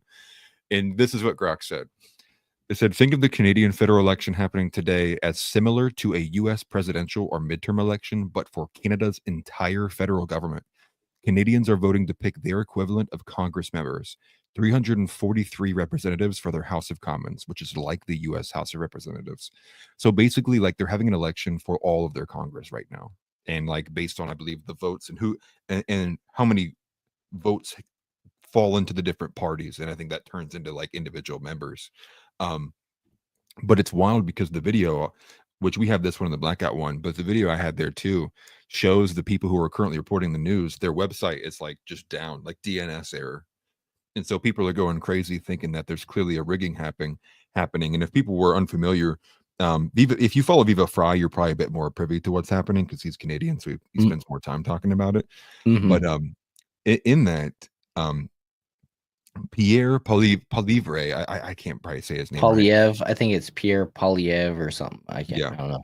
He was like the front runner for it, and he's like the leader of the their Conservative Party, which I believe that's even what it says, the Conservative Party. Yeah, with Pierre, and he was like the front runner. So it's clear that like this is like a rigging attempt, but Canada is going to do it so much worse than America.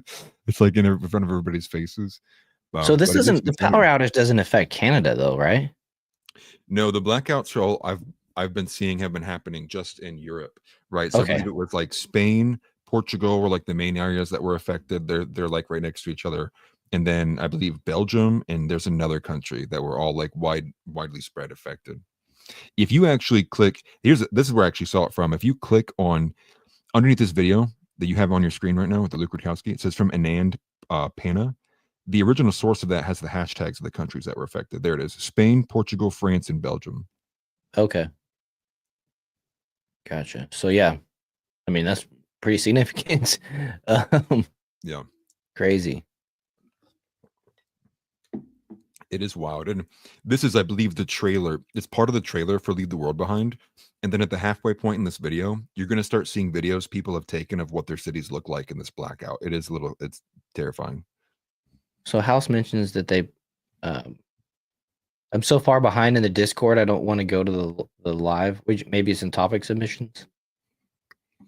Oh, you mean, I hadn't looked at the Discord in like 3 days, y'all. So I got a lot of catching up to do. But on that topic, if you guys haven't joined the Discord and you'd like to, that link is down in the description. I see it, House. I'll send it.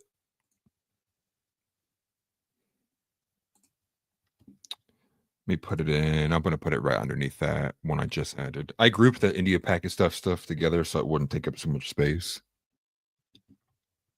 Oh, damn it. That's not what I wanted to do. Hold on. Don't click on that message. It did the wrong thing. Let me just go to it and then I'll add it.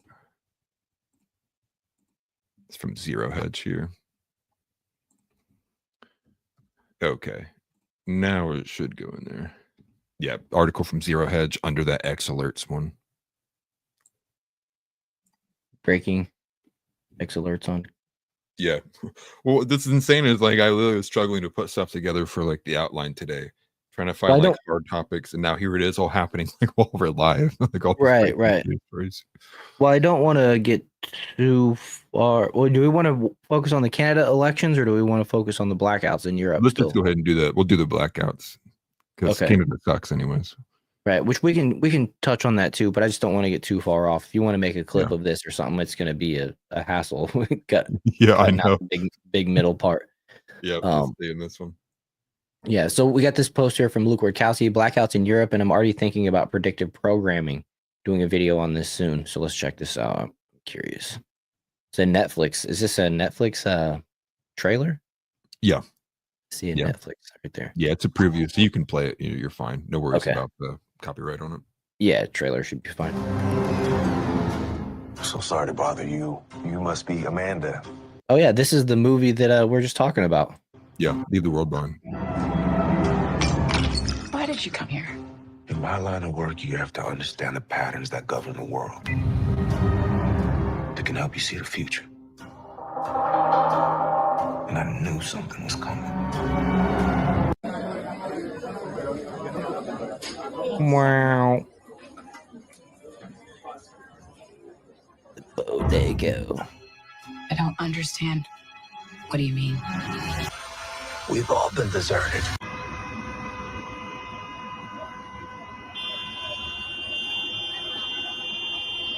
Yeah, honk. That'll make them go.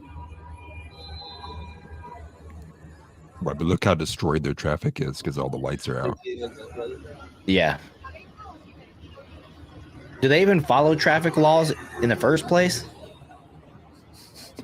I have no idea. Is this that place where Christmas or not Christmas vacation, European vacation, where Clark Griswold gets stuck in the the circle going round and round and he can't get out? You can't leave. He's stuck in the middle lane and he keeps pointing out Big Ben in Parliament to his kids like every time he goes around. It's like 2 hours later, he's still in the middle. Hope. Oh yeah, the trains weren't working. Just stopped working. Had to unload people just in the middle of nowhere. Okay. So. Yeah, but imagine if you're like in some extreme remote area, right? Yeah. And what's insane too is, you know, we talked about the insider trading earlier on. I believe specifically in that movie and Leave the World Behind, the guy, the black dude it kept showing who said he knew something was coming. He doesn't say it early on, but later, and I know, spoiler alert, it's been out for a couple of years. In the end, he explains that the reason how he knew something was happening was because his big dog inside trader guy he talked with a lot for the sales, Yeah. was a military industrial complex guy. Mhm. And it was the way that they had that conversation where he knew something was wrong by the way that that guy was interacting with him and the way Right. he was doing his trades. No, he was like the portfolio manager for this guy. Yeah, he was And he, like, managed put out all his money or something, and he was like, he knew something was up from just that alone. Yep.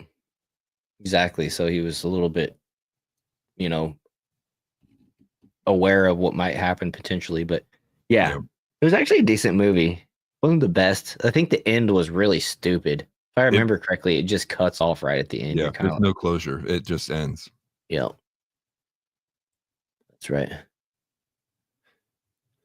Yeah, but it's terrifying, right? And you know, and they go to Spain, right, which is the one that you have on screen here, like Agenda 2030. Society would break down if just the Wi-Fi went out. You're totally right about that, Elmo. Spot on.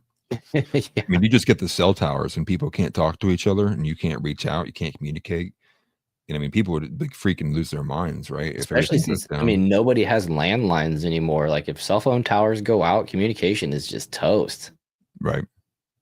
And then you have the issue with like parents who have kids in schools are immediately probably going to just leave work. They're like, I'm sorry. Like I need to figure out what's going on. My son's in school. Like I'm leaving. I'm not staying here. Something's happening. And it would just like be collapsed because all of a sudden people would just quit working. They'd start freaking out. They'd come home. Like society would just like start stopping. It would grind to a halt, much like it did during COVID. Right. Yeah. And that's one of the concerns that's going on right now over there is that just production, just everything is just dead in the water right now. And like I said, they're saying that it's gonna take up to 2 weeks to restore power to all the areas. World's favorite movie is Pretty Woman. What did I do? What did I say? I've never seen that movie. I'm glad the chat is always attacks you more than they attack me. I'm glad it's not Pretty Man. At least I got that going for me. Jay says again, I recommend reading 1 second after. Sure. Yeah, I have to check it out, dude. I'm gonna see if it's on Audible. Let me write that down. I have a couple credits on Audible. Yeah, I have that on my list. Jay, I think proposed that like months ago. I have it sitting on a wish list somewhere. Yeah, I remember writing it down before, but then I never actually followed up on it. I put it in a note in the middle of a bunch of other notes, and it just got lost in the mix. That was free on YouTube. Nice. Cool. Yeah, that's awesome. Maybe there's something on House mentioned to me that I put on my wish list. I know we've gotten a couple recommendations. Yep. So let's see here. Where we at? So I guess we can kind of go back to the Canada election type thing too. Let's see here. We're Yeah, what is well, it? this is the final point I'd put on the blackouts here, which is, Yeah. you know, and I hate referencing Blair White, but I saw many other people post it. He just said it the most eloquent way, which was yeah. Well, I wasn't trying to be offensive. No, but basically this kind Well, of it's singular. They is plural. okay, yeah, fair. Just But they- properly using the English language. That's all. right. They basically are all kind of the running theme is that people are fearing that this is going to be used to say, hey, look how we have to shutter our system because of the climate, right? Climate's happening too fast. And their fear is that they're moving away from the vaccine virus expedited form of shutting everything down to the climate fears, and then being done through methods like this. So it's like, oh, look, the energy system just can't keep up with all this stuff. We have too many people here. And that is a little concerning, because I can also see that as well too. I'm sorry, I just never heard of that. Yeah, I've just never heard of the atmospheric, right?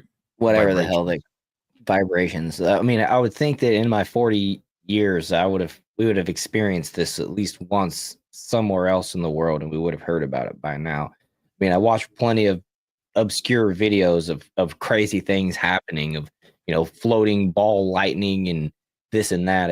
I feel like atmospheric blackout causing turmoil and shutdown to entire societies and multiple countries would hit one of those videos at some point. Right. But I don't know. maybe not. Dick says, I'm still traumatized from trying to F with you from last time, Atlas. I didn't know furry coats for sexual degenerate adjacent. Yeah, man, furry's got my back, brother. You come at me, you come at the furry community. You got my back and my chest. Yeah. Oh, yeah, right, exactly.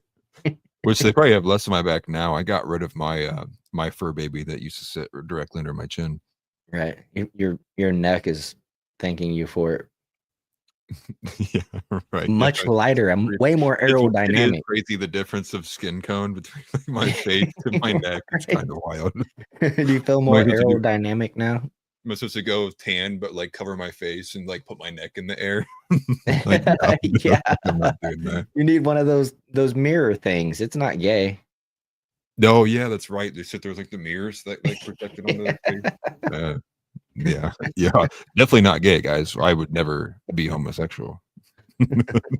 Yeah, very believable, guys. My neck has aged in years. I know it's gonna be like the most. I sound like Mike Tyson there. It'll be it'll live the longest part of me. Right. Tired of what? Yeah. You had to spell it that way to get it past YouTube, Jay.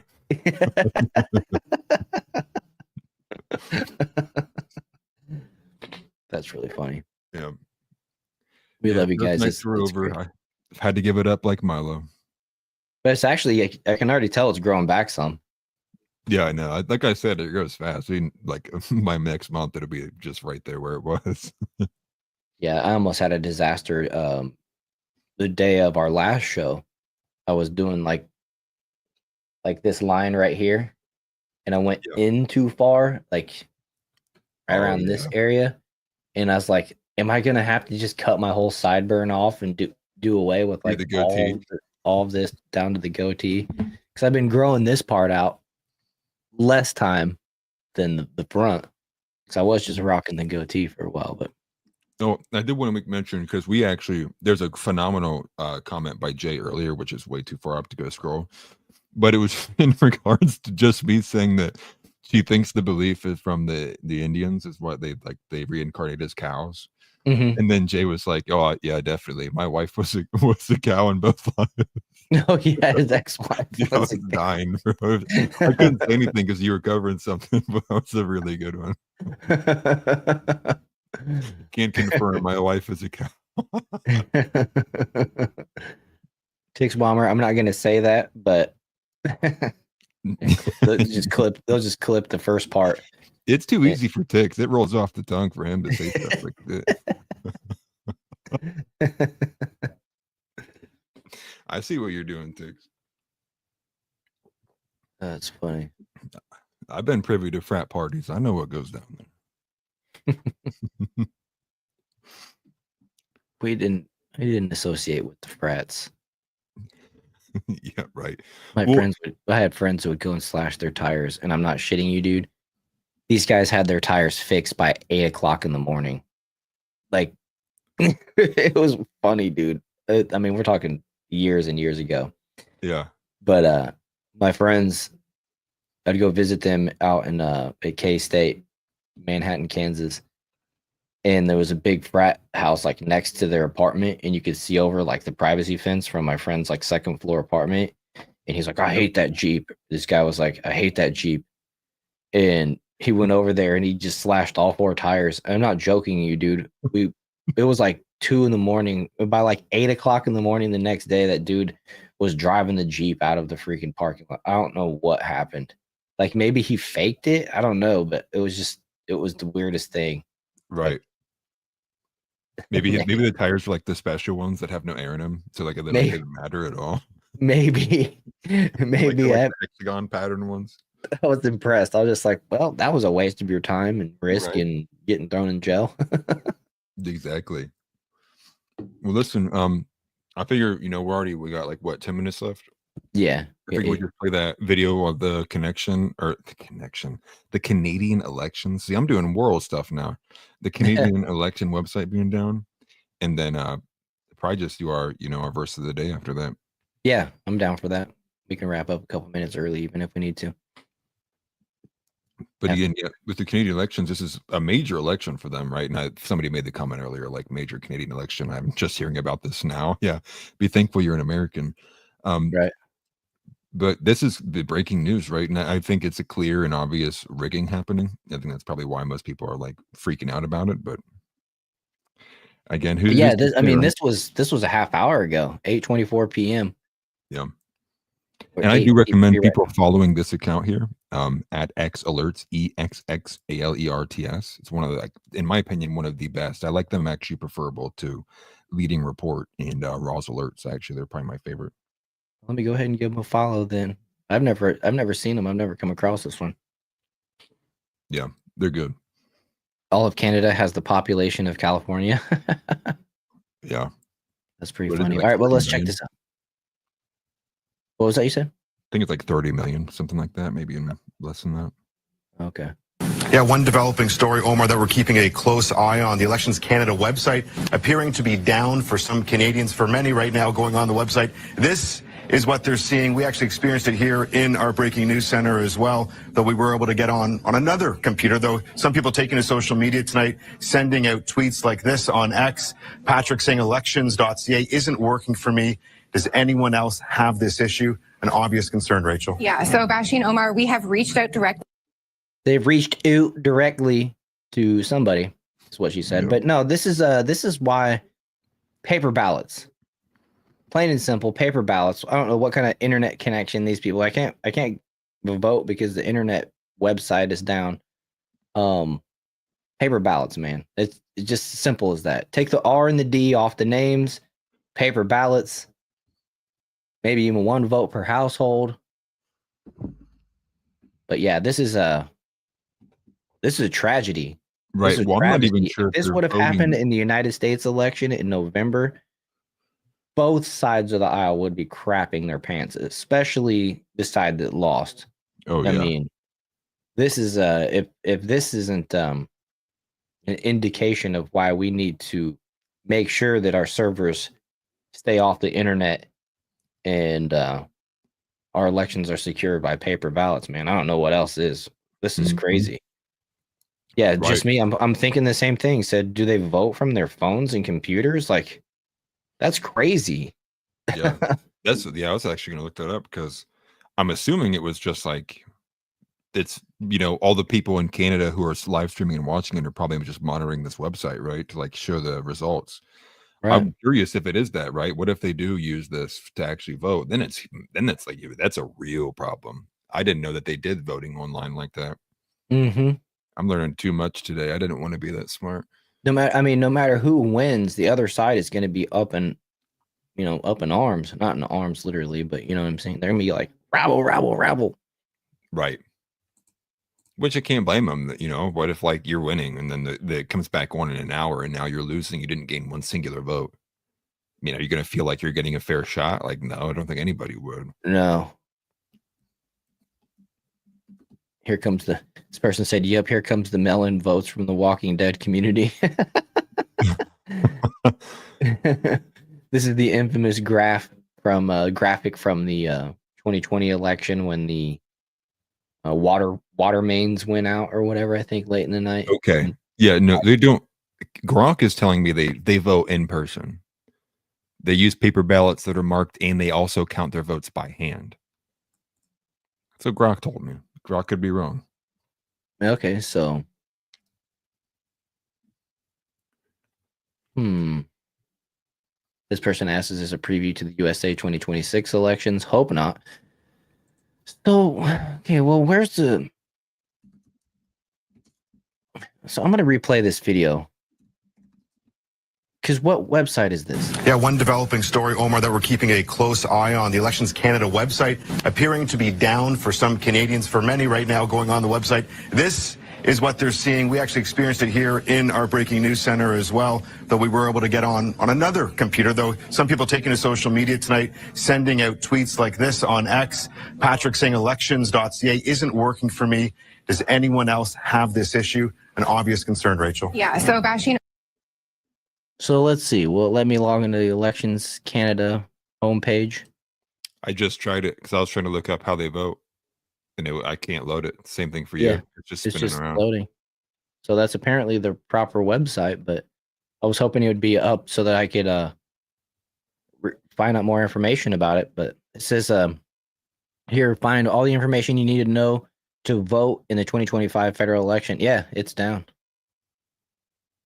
Yeah. Site can't be reached. Still down.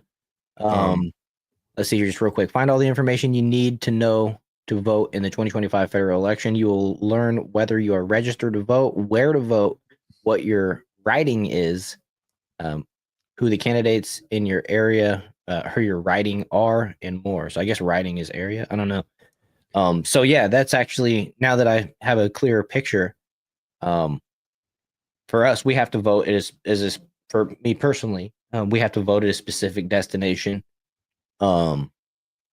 particular library or whatever. You find out if you're registered to vote. That's big. Find out where to vote, what the area is. Yeah, it's well, so Tix, you're not misremembering completely.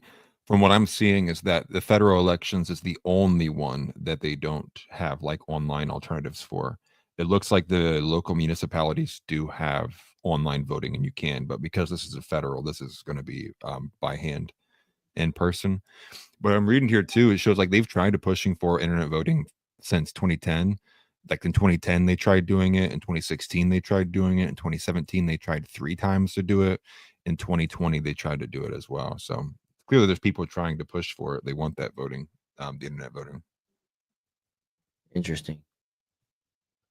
I mean, look, I like paper balloting, but if they could somehow prove to me that they could secure the vote, I don't really like the biometrics like with their phone, but like I'll never do the thumbprint or anything on my phone. I don't know why. Same.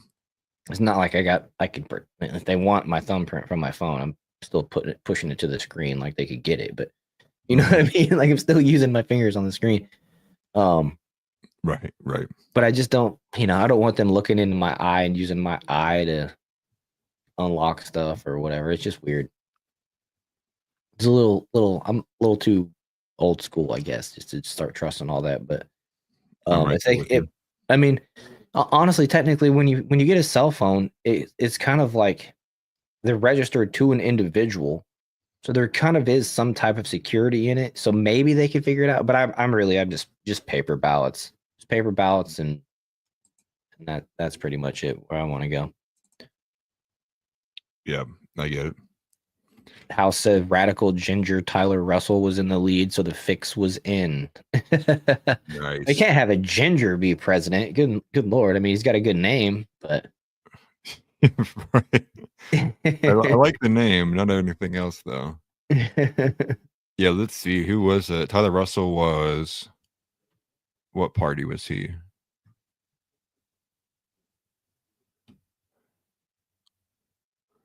Oh, and I must have clicked off of it. I had that thing pulled up. I don't have it anymore. Oh. Well, let me look it up. What political party? Look up Tyler Russell, Canada. Or is this a reference house? This is a reference to someone who's not even real. Yeah, okay, that's what I thought.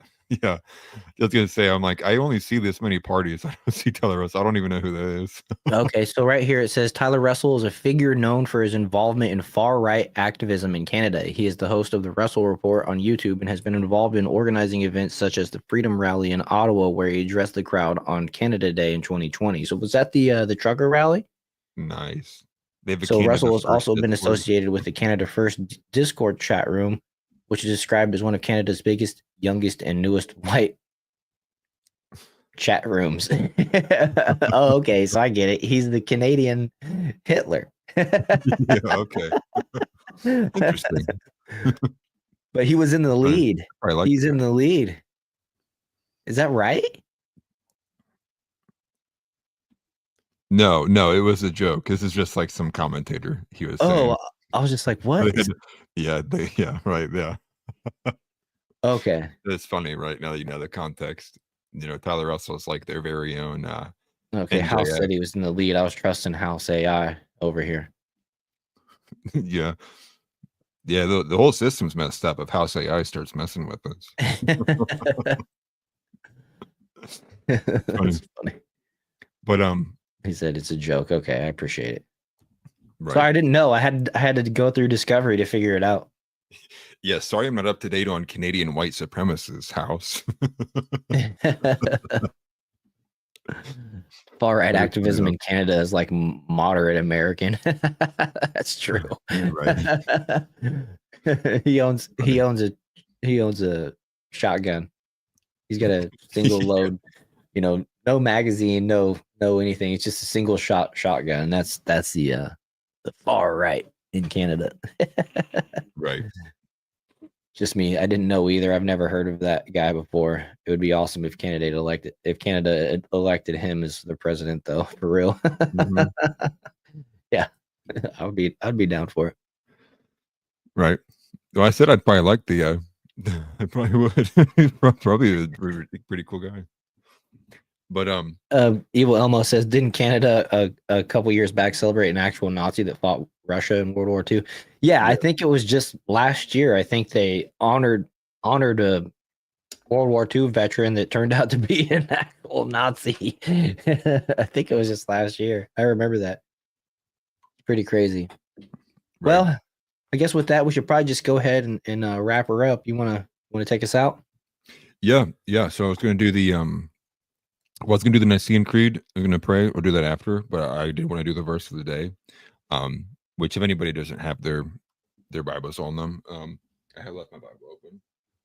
I'm going to be just reading shortly here from the Orthodox Study Bible, so your versions are more than likely different. I am going to be reading Psalm 84 in your guys' versions. It could also be Psalm 85, but the first verse is going to say, "For the end, a psalm for the sons of Korah." So this is actually, in short, really, Psalm 84 is and as it reads here in the study notes, is a prophecy for the incarnation, also known as the end. His incarnation gives his holy ones deliverance from captivity, the remission of sins, deliverance from God's wrath, joyous life, mercy, and peace. And with this verse and a little bit too, the cool thing about it is it's disputed whether David or the sons of Korah actually wrote this, but the sons of Korah wrote a couple other psalms as well, these 10 of them, I believe. And the thing with that is the highlight point with the sons of Korah was actually that they thought someone who was in a position of worship, right? Someone who's, sole job, right, is a position of worship, whether it's like a leader, or like a worship leader, or like, in their days, probably different.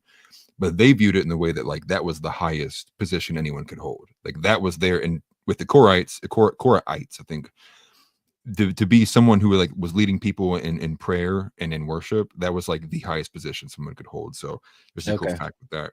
But it reads, verse 1, and again, Psalm 84, your versions might be 85. For the end, a psalm for the sons of Korah. O Lord, you were pleased with your land. You turned back the captivity of Jacob. You forgave the transgressions of your people. You covered all their sins. You ended all your wrath. You turned from the wrath of your anger. Turn us, O God of our salvation, and turn away your anger from us.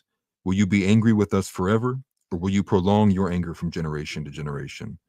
O God, you will turn and give us life, and your people will be glad in you. Show us your mercy, O Lord, and grant us your salvation. I will hear what the Lord God will speak in me, for he will speak peace to his people and to his holy ones, and to those who turn their heart to him. His salvation is very close at hand to those who fear him. The glory may dwell in our land. Mercy and truth met together. Righteousness and peace kissed each other. Truth arose from the earth, and righteousness looked down from heaven.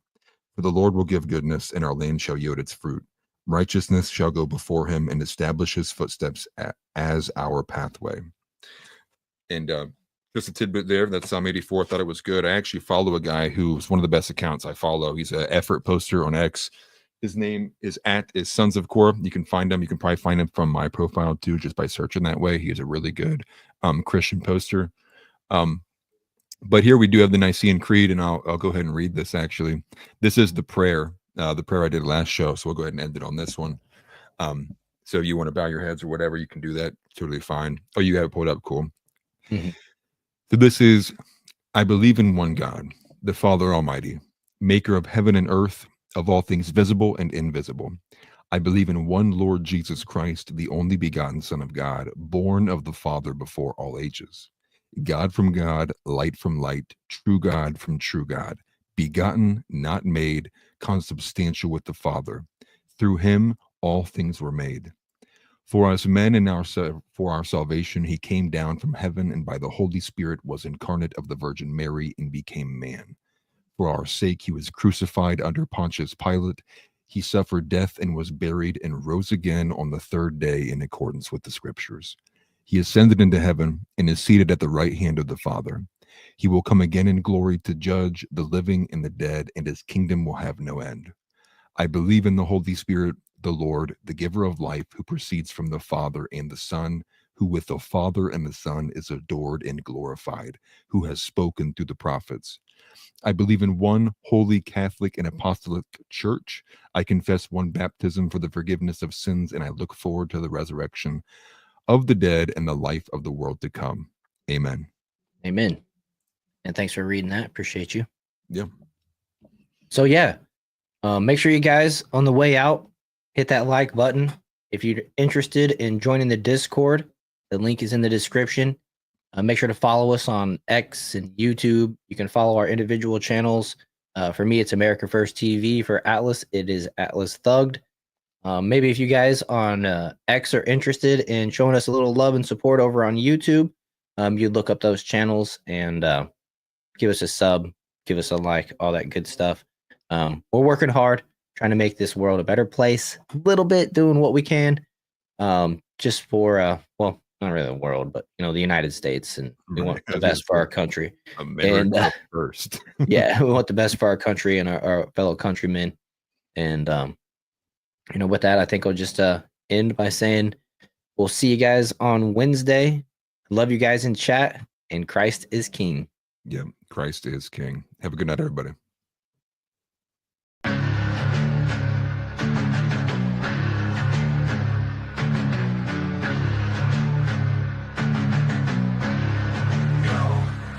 With war rolling and with thug, we here to bring the truth. Jar, open this podcast, we breaking through the fake news. They try to silence us, but we will be subdued. We're bearded alpha males here to save the youth. Spitting fire on the mic with the bass Christian takes. Exposing the lies, keeping the demons at bay. We ain't afraid to speak up, we won't be swayed. Jar, open this podcast, where the truth is laid. Jar openers, cracking open the lies. We're rolling Atlas Thug, we're here to rise. Bearded alpha males saving the youth from the godless demons, spreading the truth. We ain't playing games, we're on a mission to awaken the masses with our intuition. Pulling out the corruption with no inhibition. Draw open this podcast, sparking a revolution. We're not afraid to stand tall in a world full of deceit. We're the voice of reason, bringing light to the street. Keeping it real, never missing a beat. Jar open this podcast, where the truth meets the heat. Jar openers, cracking breaking open the lies. We're rolling Atlas thug, we're here to rise. Bearded alpha males saving the youth from the godless demons, spreading the truth. Joe open this podcast where the truth will never cease. Join us on the journey to bring back peace. We're rolling Atlas thug, fearless in our release. Joe open this podcast where the lies will decrease.